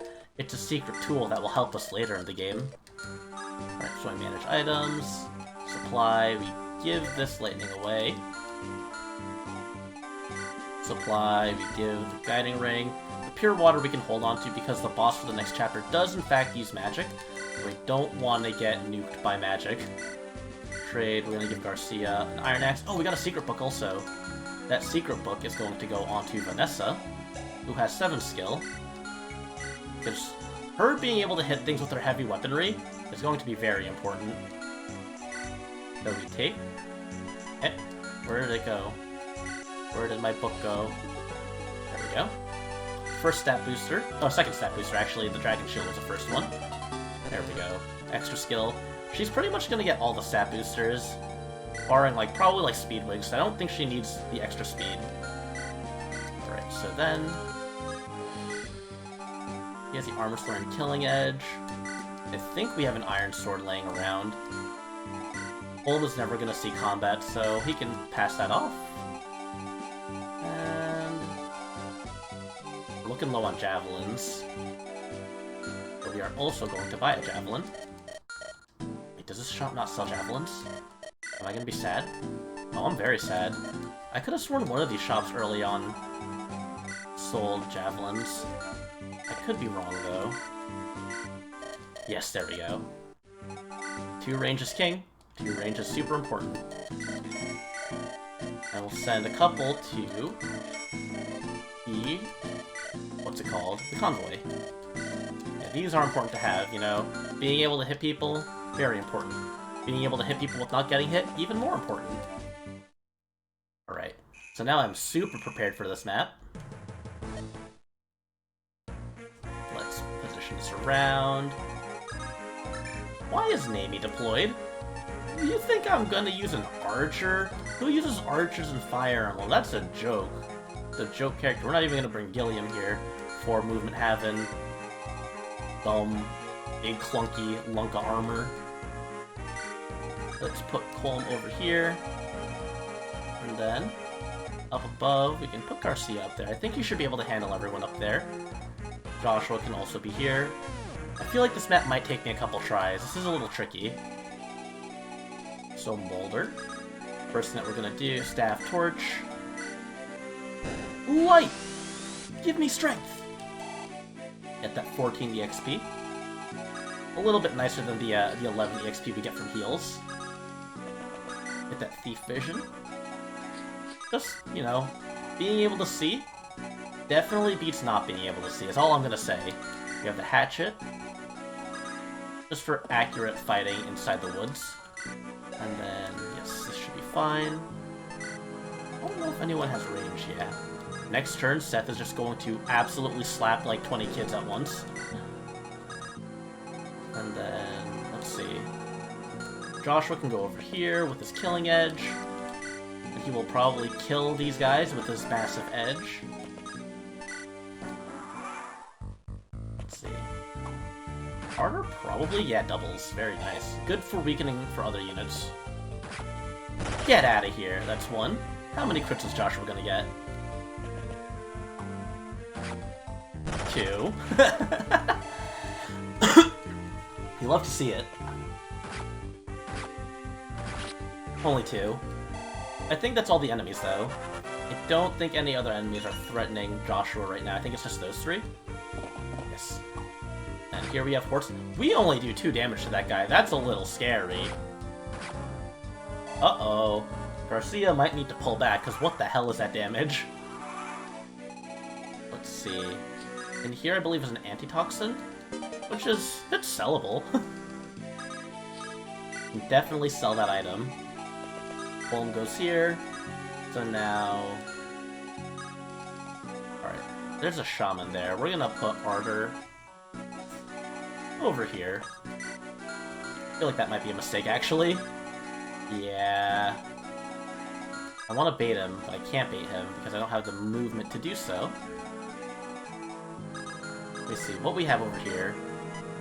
We have Weapon Triangle disadvantage is what we have over here. How do we do with our Iron Lances, though? Not great either. These guys have swords, so if I pull them down here with Garcia, we pop a Vulnerary. They'll try to surround him, and then I think Erica will be able to fight back and should do good damage with her effective weaponry. Staff. Let's see. Brahms can go over here. We can just pop him with an Iron Lance. And then we put Seth in the front and just have him go absolutely apeshit. We kill this guy with an Iron Sword. We don't have to worry about Weapon Triangle advantage on anything else. I think he should be able to survive all 5 of these units.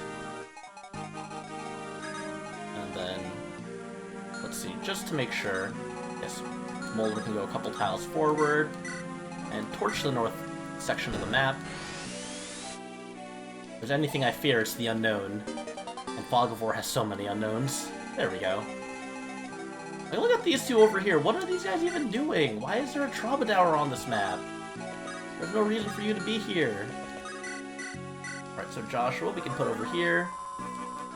Now the question is... this unit can... oh, he can't reach all the way up there. So we can put Armor Slayer Joshua up here. And he should be able to rip through that guy like a 4,000 degrees Celsius knife going through hot butter. Which is to say, like, ridiculously well. I feel like that was, like, a lot of redundancy there. Like, yeah, it very clearly cuts through with ease at that point. It's kind of a little overkill. Ouch! I was actually scared that that mercenary was going to double Franz. I feel like, for the most part, it would be safe to assume that mercenaries will, in fact, double me. Unless I'm, like, using Seth. Yeah, you show him that fucking 5 damage. Alright, so now... where's that Troubadour gonna go? I'm kinda curious about where she's gonna move, because if she moves to heal the calves, I will be very upset. Okay, she's just going over there. That's fine. Erica, how much damage do you do with Rapier? 16. And she gets 1 shot on retaliation. That's scary. Oh, a nice Aggie! Welcome, welcome, thank you for following. Good to see you here. Now, how do I do this without, like, horribly dying a painful death? I guess Joshua? I guess I just position Joshua over here. He has 14 HP, so we're going to use Natasha. She has, like, 1 billion resistance, so she's not gonna die to whatever shaman walks out of the woods there. I'm not concerned about that. This guy has 12 attack. She has 6 res, so even if she got doubled, which she's not gonna get doubled, she would still have 6 HP. Nothing we have to worry about. Fire Emblem, very easy game. This is a baby game for kids. Having no problems here. We put Josh over here. Erica, how do you do here? Very poorly. Wow. Sometimes it's just really sad to see just how bad units do against, like, enemies at this point, especially since we're dealing with 0% growths here, since we have not gotten any stronger since the first chapter of the game. I'm gonna put Molder here for a heal. And then if Franz equips a Iron Lance... are you serious? I hate this goddamn game so much. This means we have to play it a little bit more conservatively here. We'll put a Javelin on Seth. God, I swear, that was like an 80-something% chance. How are you gonna miss an 80-something% chance of anything? That's just absurd. We're gonna put Garcia over here. We're gonna move Erica away so that she doesn't get sniped by anything and immediately explode into smithereens. But, you know, sometimes a guy on a horse will just walk up to you, and then you kind of just die. Like, there's nothing you can do at that point. It's just over for you. Like, what are you supposed to do against a horse guy? Have you ever tried fighting like horse girls before? I don't think you would win. I don't think any of the horse girls I've met, I don't think I'd beat them in a fight. I think they're just built completely different, you know? Ooh, wait, this looks pretty bad. I think Franz should be okay, though. Yeah, this should be fine. I don't think that archer can reach.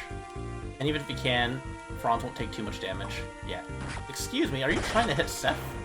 Are you trying to hit the unit that looks clearly bigger and better than every other unit that I have?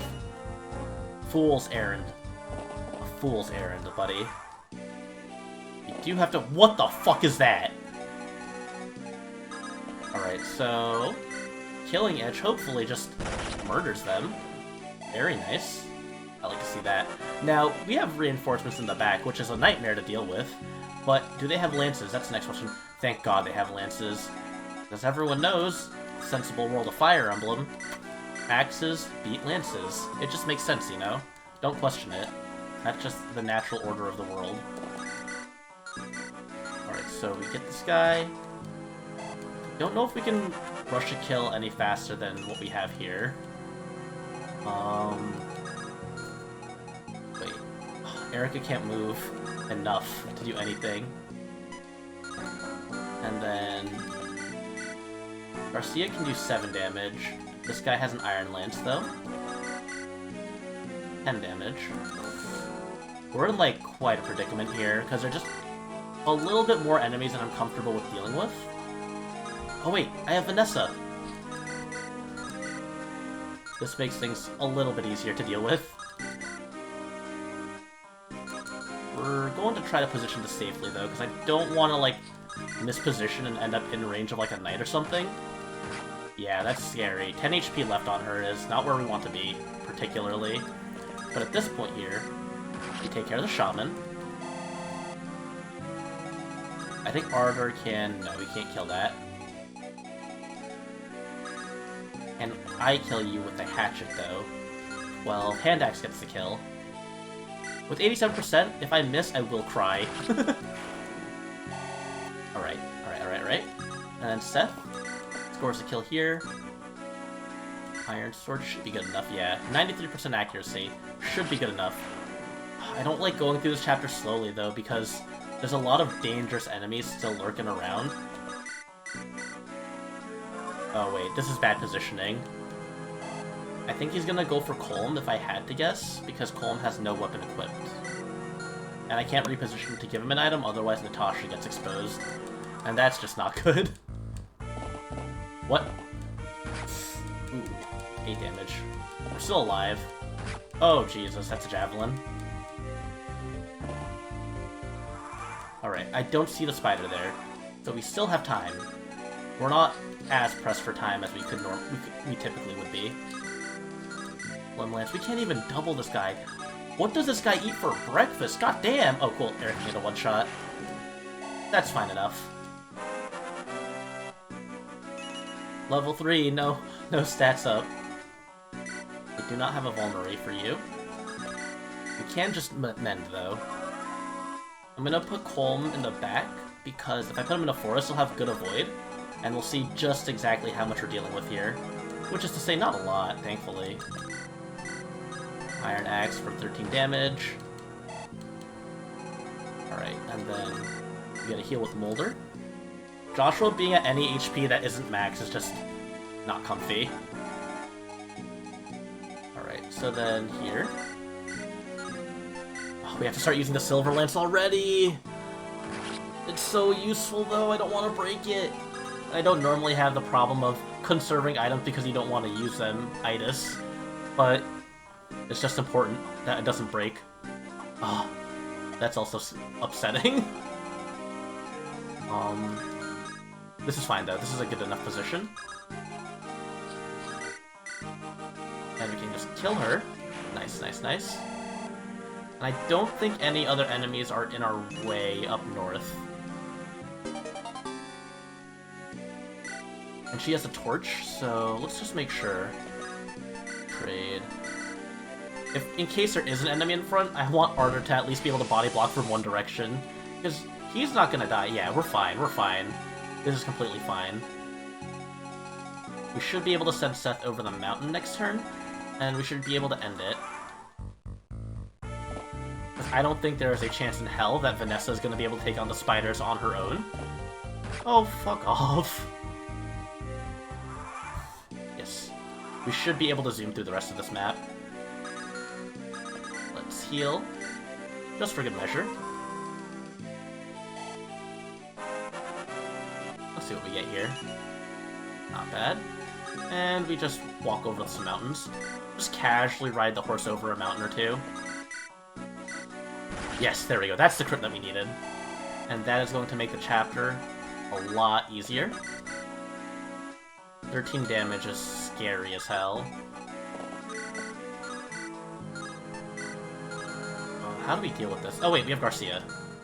We'll pull Colm back. Trade Vulnerary. Pop that Vulnerary, just in case he gets targeted, but I don't think he should be. And then Erica can go in here. Garcia can go in here. Bronze can go like this, I believe. Item. No, that's not good. That is not a good position. Pure water. Item. Foolery. Ooh, we don't have the pure water on Seth either. We're gonna need to put that on him. Yes, he's gonna need to get that. So I guess it's fortuitous that it happened this way. We're gonna just bury this over to him. And then move Natasha up for the heal, because Vanessa being at anything under max also is very scary, because Pegasus Knights are literally have glass bones and paper skin. Right. Oh, Jesus. That's our 2-turn counter. We have 2 turns to finish the map now, lest we lose a very important item. Ooh, this guy's a javelin. Alright. So, let's trade this over, pure water. I guess the Iron Blade is fine enough. We're gonna put Seth over here, item, equip the javelin, use a pure water. This is a defeat boss chapter, so as long as the boss dies, you really don't have to worry about anything. And then here, Garcia. Why are these enemies so tanky? I ask, playing on hard mode. I know the answer to the question, I just don't like what the answer is. Alright. I think if I arrange this right, I should be able to get out of this with relative safety. Because Erica does... Oh, she doubles now? Oh, because he switched to Javelin. Wonderful, wonderful. The hit rates are still scary, though. 4 damage. Iron Lance, 5 damage. These numbers are pretty cringe. 11. Okay, we got a dodge. And that's good enough for me, honestly. That's good enough for me. Trade Iron Sword. I don't know if Colm actually has enough damage to pull this off, but God bless him if he does.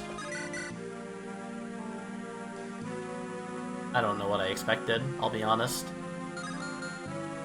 Oh shit, wait. This guy has 14 attack. 14 attack, 7 speed. And she has more than 14 HP, so and she's not gonna get doubled, so this is fine. I just hate this position supremely. But there's no other cavalry, it looks like, in the way, so I think we're fine here. Yeah, this should be fine. No, just farm some... Oh my god, I almost discarded it instead of used it. We're just gonna farm some extra EXP with the Torch Staff here. Just drop that off there, you know.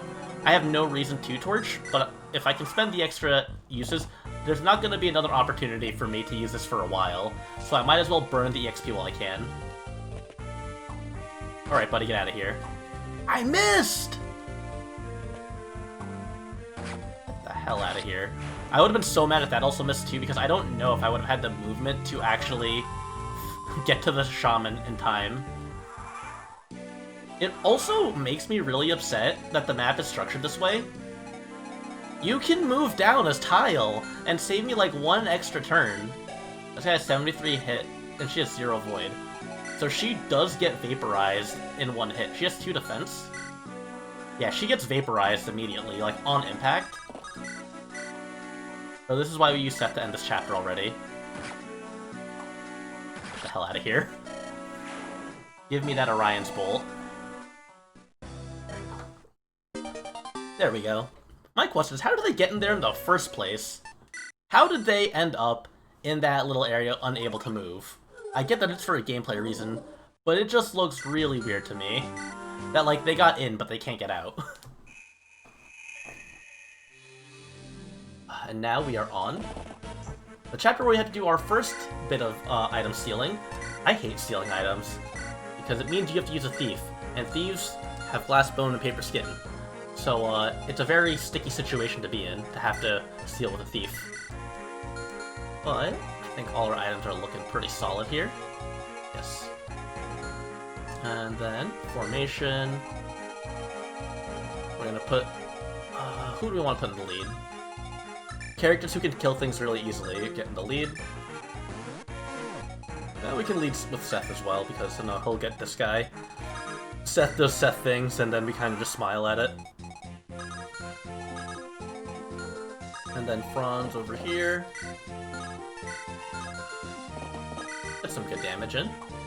I hate this goddamn game. 76 accuracy. He's level 9 though, so he's close enough to promoting, and we get the Knight's Crest in the next chapter, so... Or we get it at the end of this chapter, so as long as he gets enough to promote, we'll be fine. Right, and we got a dodge here, so that's good. And the power rush that you get from your first promotion...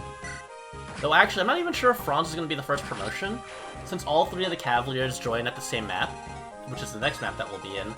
So I might have to make a decision. I think last time I did it, it was actually Forte who I promoted, because I think he has the best starting stats out of everyone. And really, at this point, it's all about who starts the strongest, not who has the highest potential of growth. Which is such, like, it feels like such a backwards way of playing Fire Emblem. Not that it's, like, wrong or anything, like, that's just the nature of 0% growth. It's just so weird that, like, I can't use my favorites the way I usually do. Alright. So here, this is what we have to worry about. But what we're gonna do first is equip a Javelin, pop up Pure Water, and Seth is gonna do that thing where he stands in place. Now let's just make sure I know how far I can walk with everyone. Let's go there, go here, wait. That's fine, okay, cool. Yeah, this should be good. And we kind of just Death Ball. You know, you kind of just make a group of people just walking over, so if anyone so much as looks at you, everyone just snaps their neck and turns immediately to them and just says, die. You know, like, sometimes you just walk into the wrong hallway of a school, and you just run into the wrong clique, and you realize that you're not supposed to be in this hallway because none of your classes are there and your locker isn't there, but you accidentally took a wrong turn, and then you just feel like 20 death glares at once.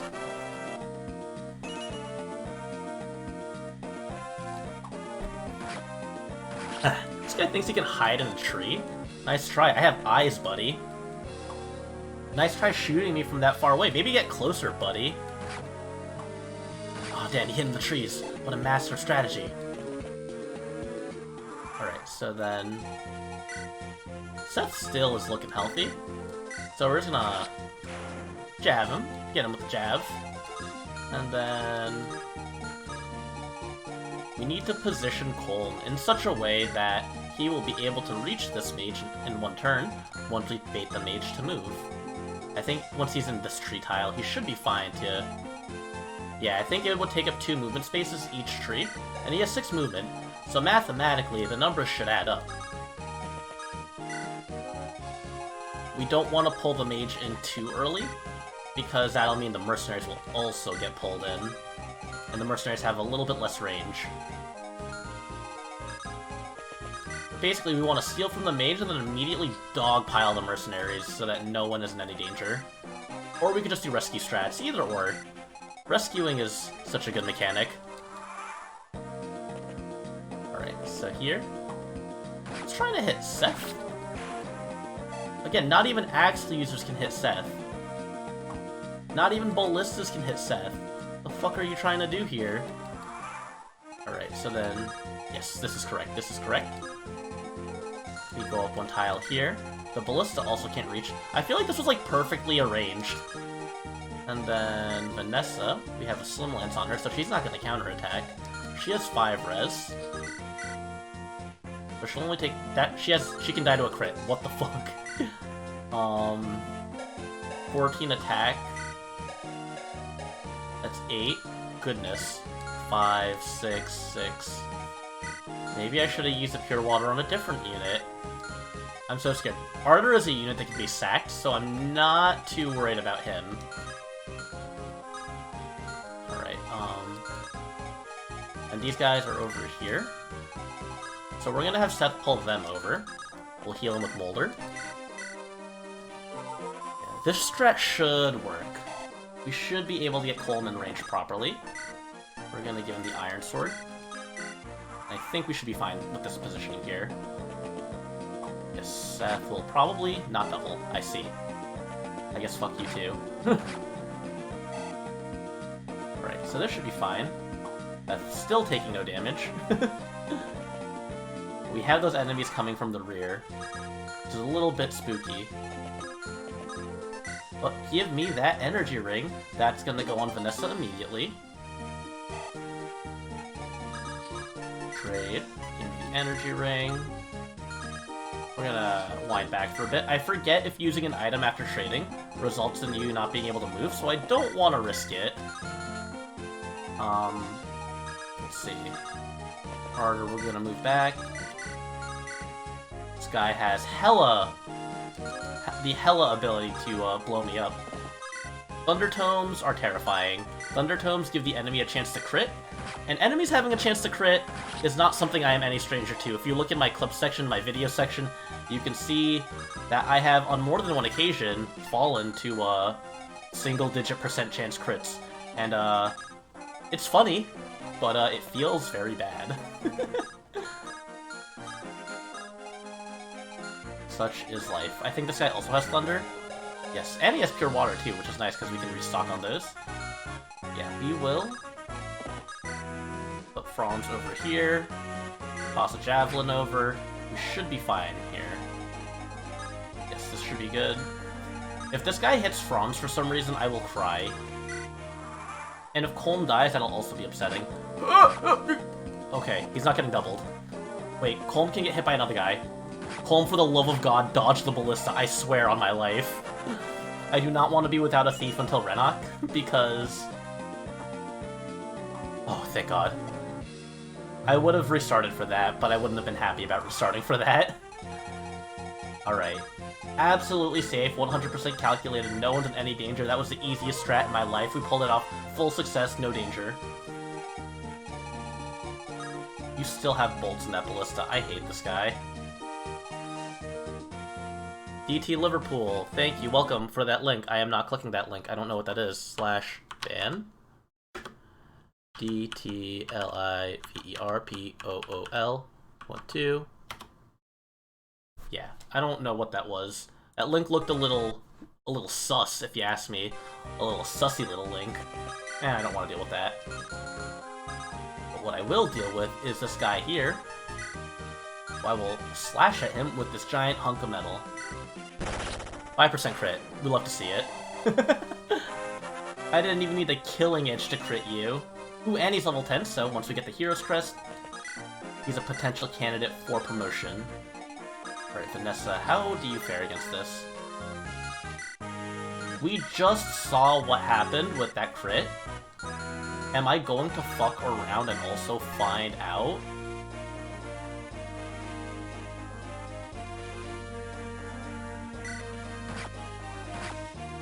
Okay, we're good, we're good.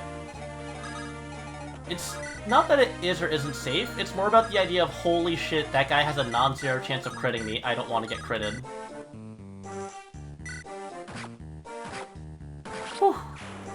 I feel like I have to hold my breath every time I go for something like that. I was about to clock since you have okay interest. If you hadn't delete, I would have been... Oh, yeah, I mean, I don't know what the, Oh, you were talking about the bot. Yeah, it's if anyone like that I don't know just comes into my chat with like a link like looking like that, I'm not gonna trust it. I'm just gonna ban it on site because it just doesn't look safe, doesn't look friendly. I don't think it's very inviting. So yeah, maybe it was just someone trying to be funny and immediately posting a link in my chat as a first interaction with me, but I would rather no one get any viruses from some random push bot. Yeah, no, I got what you mean. Yeah, I got you. It's alright. Yeah, I got you, Action Productions. And it's this guy has no more ammo. It is time for me to fly Vanessa over to the other side. Jesus. These numbers? I don't like these numbers particularly. I think we can go for a Javelin Toss here. 8 damage. Can we whittle him down some more so that Vanessa can get this kill? God. It is. This chapter's a struggle. Iron Lance. That means Javelin? No. Wow, this game really is a struggle. Just feeding this EXP to what's her name? There we go, we got the hit, we got the hit, we got the hit, we got the hit. That's all we needed. Now, Vanessa, secure the kill. Please, please, please, please don't miss the 72% chance.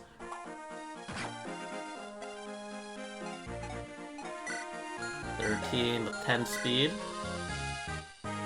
12. Okay, we have to heal Ardor because he will explode. Wow, that was some awful RNG on all sides, on all accounts, on all members of the team. Bad job, everyone. I hate you all. It's fine. It is just a minor setback in the road of life. You don't have to worry about a ballista, so there's not too much pressuring me. Ah, Jesus! Get the hell out of here. Give him the holy backhand of righteousness. Alright, in the north, I think we should be able to get enough EXP for Franz with just an archer and a fighter. So, let's see. Yes, we can go up. We can't go up all the way. Can he reach? Yes. This is the position we want. Item, javelin, and then... Who needs healing? The healer needs healing. I love the idea of, like, healer chains, where, like, a healer heals a healer, healing a healer. It just is really silly to imagine. Especially in Shadows of Valentia, where healing takes up HP. So you could literally just have, like, a train of healers just healing each other for the 1 HP it requires to, like, use heal. Wait. Right, let's go up here. Traversing this forest is an arduous journey. Don't want to put anyone in danger just yet. Those archers are also looking a little terrifying. Yeah, I guess that's to be expected. But I think we can bully this guy now. Let's send our healer over to heal. And this guy is a fool. He has put himself in the corner of this mountain. And you know what that means. I put a character here.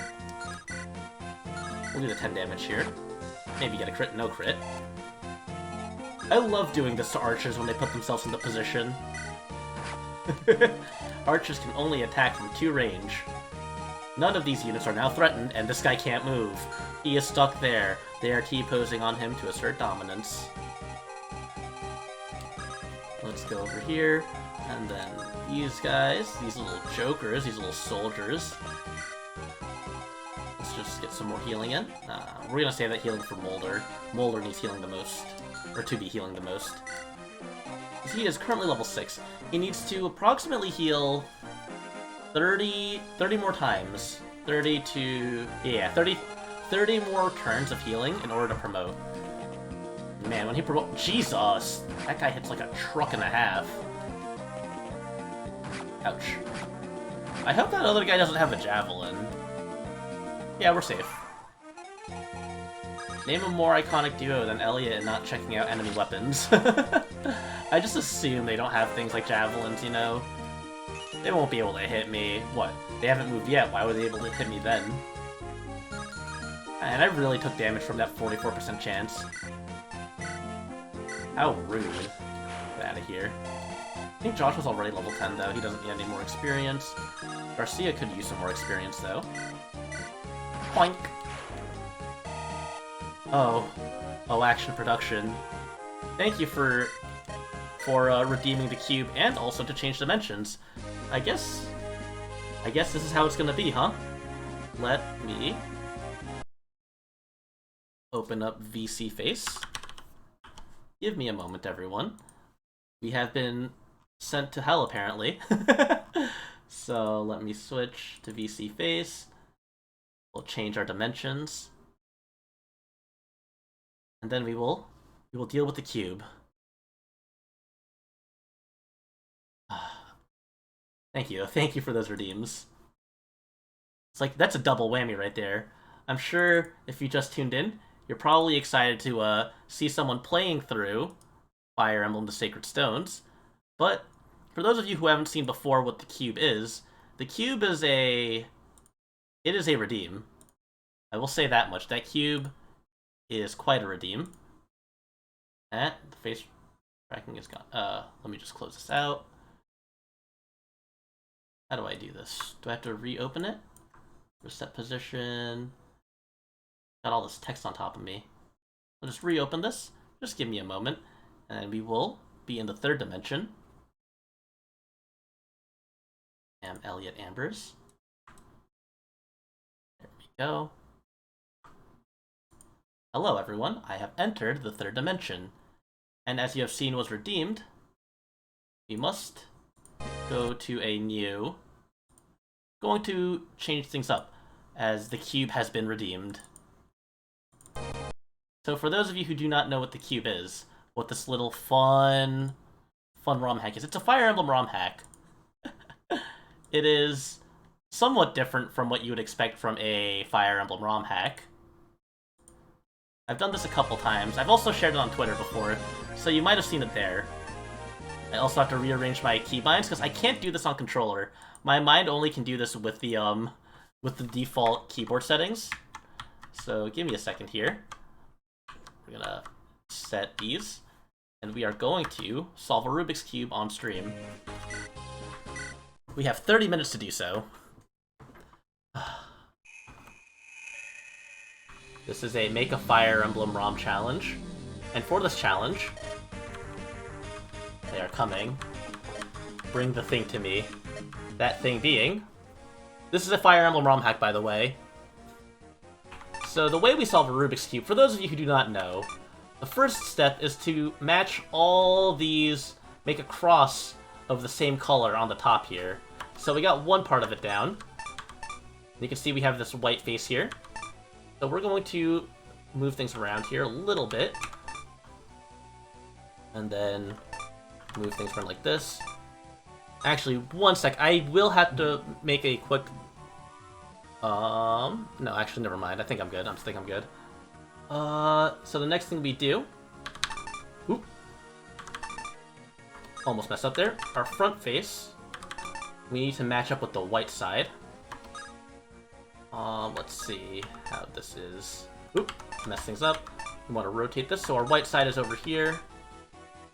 And if I'm not mistaken, there we go. We got an L shape there now. And then the right side here. You can see that orange piece is there. So we are going to do a little bit of messing around here. Yes, it is a Fire Emblem Rubik's Cube ROM hack. It controls about as well as you think it would, which is to say it doesn't control well at all. And if I'm not mistaken, there we go. Now you can see we have the cross. You can see all four sides. Oop. All four sides have that matching side. So now we have to finish this face here. So this is a green and white side. Let's see. Let me turn this around. Let's get the green and yellow side here. Green and yellow. Green, orange, yellow. So here we can do right, down, right. There we go. Matches up.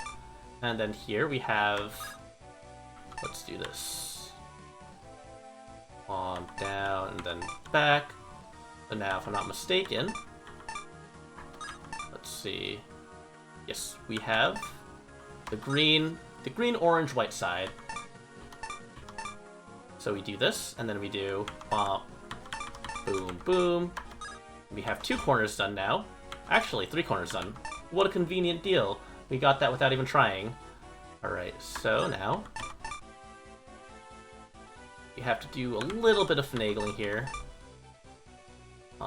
Yes, there we go. And then boom. Boom, boom. There we go. You can see all the top side matches now. So that's the first step. That's the easiest step. That step I usually have no problem doing without referring to an actual physical Rubik's Cube. But we flip the cube upside down now. You can see that I put the face at the bottom. And now we have to deal with getting the second layer. The second layer is a little tricky. So, let's see. Let's do this first. As you can see, we have the blue here and the white here. So we need to put this piece over here. So if I'm not mistaken, it should be away, away, toward, Blah, blah. And you see, I mumbled a bunch of things to my head just because I have like my own like mnemonics to remembering how to do this. But we got one piece done. And then here, we need to do the same movement, so... Away, away. Toward, boom, boom, boom. And you can see another corner is done. We're making some good progress here. I'm not even messing up. I'm a genius. So now we have to get this piece over here to the left side now. So we do the opposite of what we did. So... Away, away. Boom, boom. Boom, boom, boom, boom. Help, help, help, help, help, help, help, help, help. I messed up, everyone. Everyone, I messed up. It's all bungled. Only slightly, though. Let's just do this, and we should be able to get back to where we were. Yes. Only a slight setback. You know, it's a lot easier when the controls don't work the way they do with the limitations of a GBA game. But, it is what it is.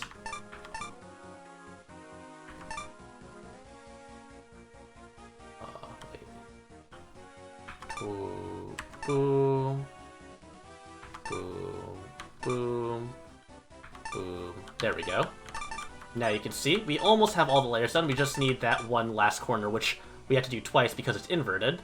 So, away, boom, boom, boom, boom, boom, boom. And then, we now have the same thing, we just gotta do it 2 times in a row, just gotta repeat it twice. So... Boom, boom, boom, boom, boom. And I am a master of Rubik's Cubes here. You can see 2 layers are down. Pretty easy, pretty easy. So now we just have to finish up the top layer. So we have to do a couple of algorithms here that are pretty repetitive, pretty short. So boom, boom, boom. Boom, boom, boom. And we just kind of keep on repeating these algorithms until they give us the pattern that we want. I don't actually know how the Rubik's Cube works. I just know how the steps to solve them. Wait. Oh, Jesus. Oh, jeez. I pressed some wrong buttons. How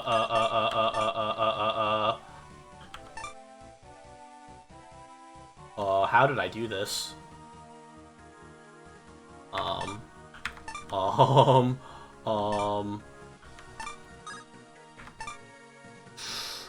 Ooh, this is not looking nice, fellas.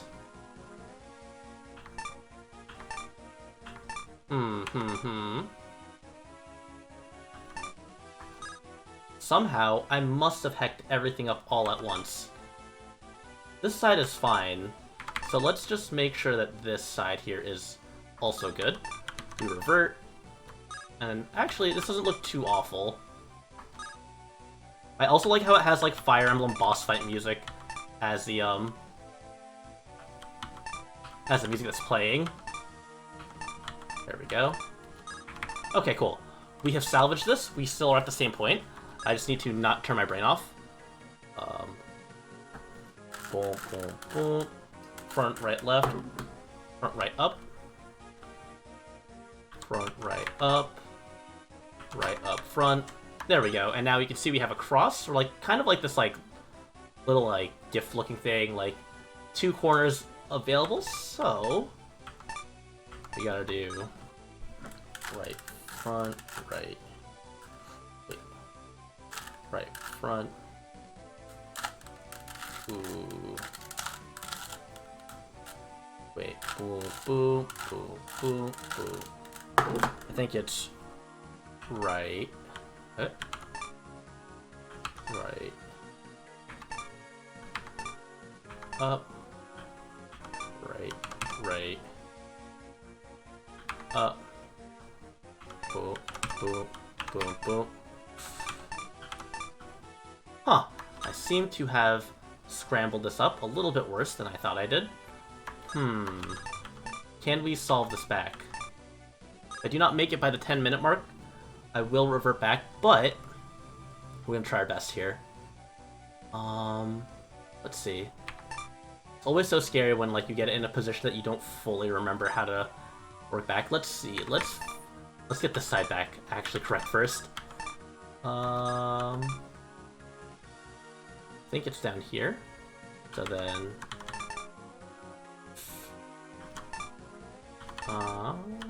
let's see. There we go. So it's that face. And then we get this. Then... There we go. Gotta put it like this. Gotta do bada bing, bada boom. And somehow it is almost preserved. Whoop. The scary thing is that you can see these menus on the left getting highlighted or shaded. And that tells you whether or not you're going to actually move the cubes itself, like the sides, or if you're going to turn the cube. And sometimes I keep on forgetting how to properly set it up, or having it in the right mode. But we're actually in a good spot here. So it's...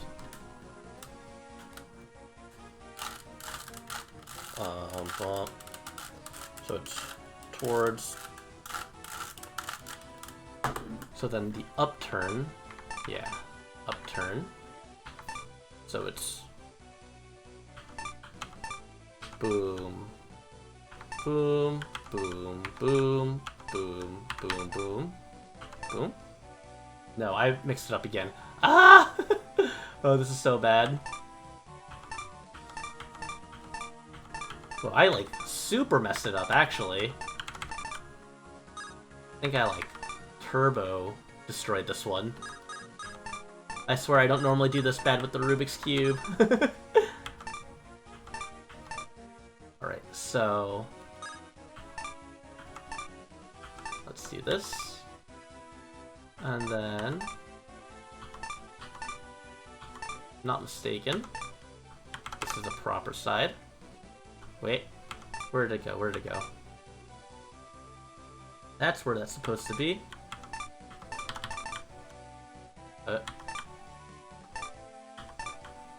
And... No, I am somehow getting torn up on my directions. And then, there we go. There we go. That's what we want to see. Where's that last orange piece, though? Ooh, lord. Do I have it upside down? Or do I have it... Oop. I have somehow bungled this entire thing. Let's see. Not that. It's that. That is where it's supposed to be. And then... There we go. And then... There we go. Ooh, or not. And then... Yes. You will not defeat me tonight, Rubik's Cube. I will have my victory here. Alright, and we got a little bit messed up here, so we had to redo this side too. Or this step. Only one of the corners was preserved. Oh no. So the white corner. Let's put it over here. And then it's... Boom, boom. Boom, boom. Boom, boom, boom, boom. Cool, that looks a lot better now. 3 of the corners are good, so now we just have to redo this one, so... Away. Wait. It's... Boom, boom, boom, boom. Boom, boom, boom, boom, boom, boom. Alright, and now I think that freed this. So now, let's just turn this around and then, boom. Bop, bop, bop, bop, bop. Bop, bop. There we go. Alright, now we're back to where we came from here. So it's...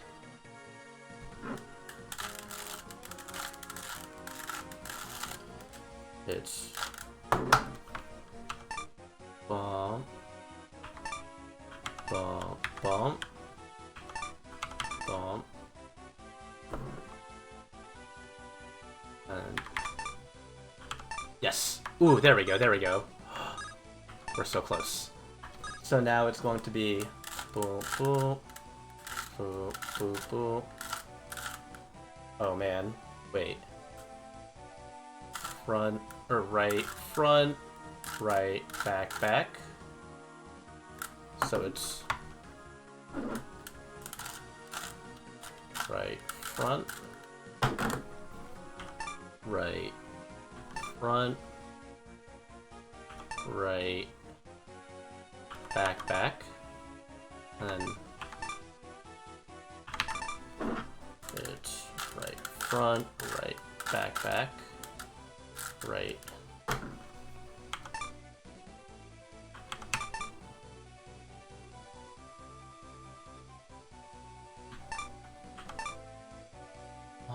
This looks almost wrong.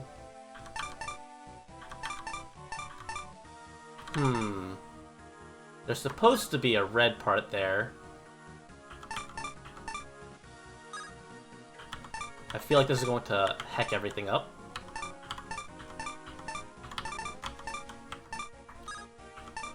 And then, it's supposed to be... Uh-oh. Yeah, I see the problem. I think I'm gonna throw in the towel for this one. I have been defeated. I think there's too many little techniques that I'm missing, but it was a good try. I think that puts me at 1-1 against the Rubik's Cube for now, but I'll have my revenge. Mark my fucking worms, I will have my revenge next time. So let's go back to playing the actual Fire Emblem. Let me set my settings back into the proper settings. That Rubik's Cube truly is a formidable opponent.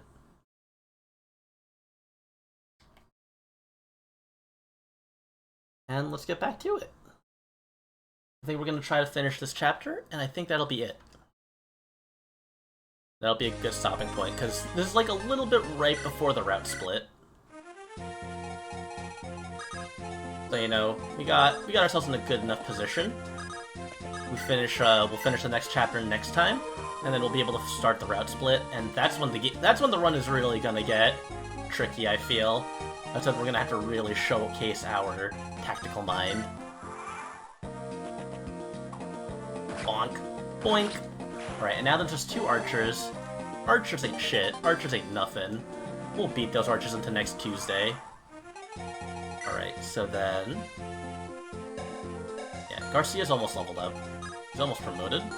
So we should be able to take him over here with a hatchet. And then... ooh, the hatchet's gonna be really good when we have axe users that have an actual strength stat, like Dosla. Because normally you don't have the hatchet at that point in the game, unless you're like really conservative with your weapons, or just never use Ross.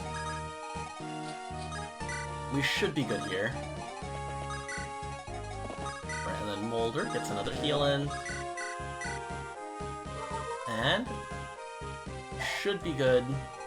Probably like need like 20-something more turns. It's like a timer for healers. Ooh, that guy's also... he's kind of doing a lot of damage. I think this is also like the first boss where you'll really notice that Seth truly does carry the 0% growth run, because every other character is going to struggle to do like any damage or even to hit the boss. So we're really going to need to rely on Seth for this one, good old Seth. Let's get the Iron Axe here. And this should help Vanessa secure a kill too. She's not too far away. The Illusion Whip comes pretty soon. I think it comes next chapter. So as long as we get her a couple more levels here, we can do this actually. If I really wanted to feed her that hard, which I do. Boink. Yeah, I'm absolutely big brained here. This is how we get Vanessa to level 10. This is how we win. Anyone need healing still? Oh, Ardor does. There we go. Easy, easy, easy. And that's a level up. Very good gains, very good gains. Alright. Nice try, Archer, man. Get out of my sight. Boom! That's a good 41 EXP. And now Seth. Alright, he only does 5 damage, but does he have a... he has a Javelin. I don't think he's gonna switch to the Javelin regardless. So we should be fine here. Who else needs healing? Garcia needs healing. He took hefty damage from that archer. Alright, and that's pretty solid. We don't even need to fight with like characters like Joshua anymore because they're already at the HP that they need to be. They're already at the threshold they need to be for promotion. Oh, he did switch to the Javelin. You cheeky butthead. Making me use one extra usage of the my Silver Lance.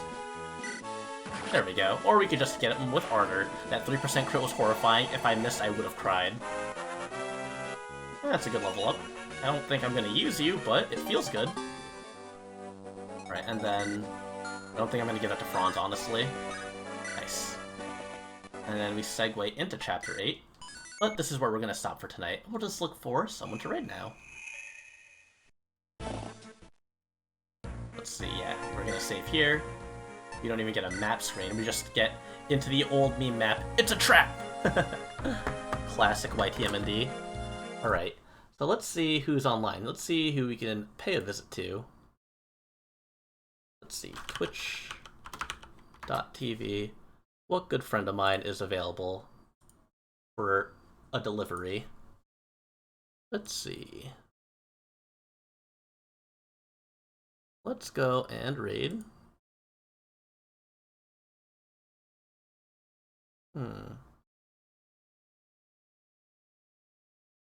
I'm gonna go raid Skylar. She's playing some Monster Hunter. I don't play Monster Hunter, but I do think that Skylar's really cool. She's a funny person. So let's go give her... Let's go check her out. Hashtag, or /raid. Skylar Reach. And thank you all for coming. As always, I hope you guys have a great rest of your night. And class is dismissed.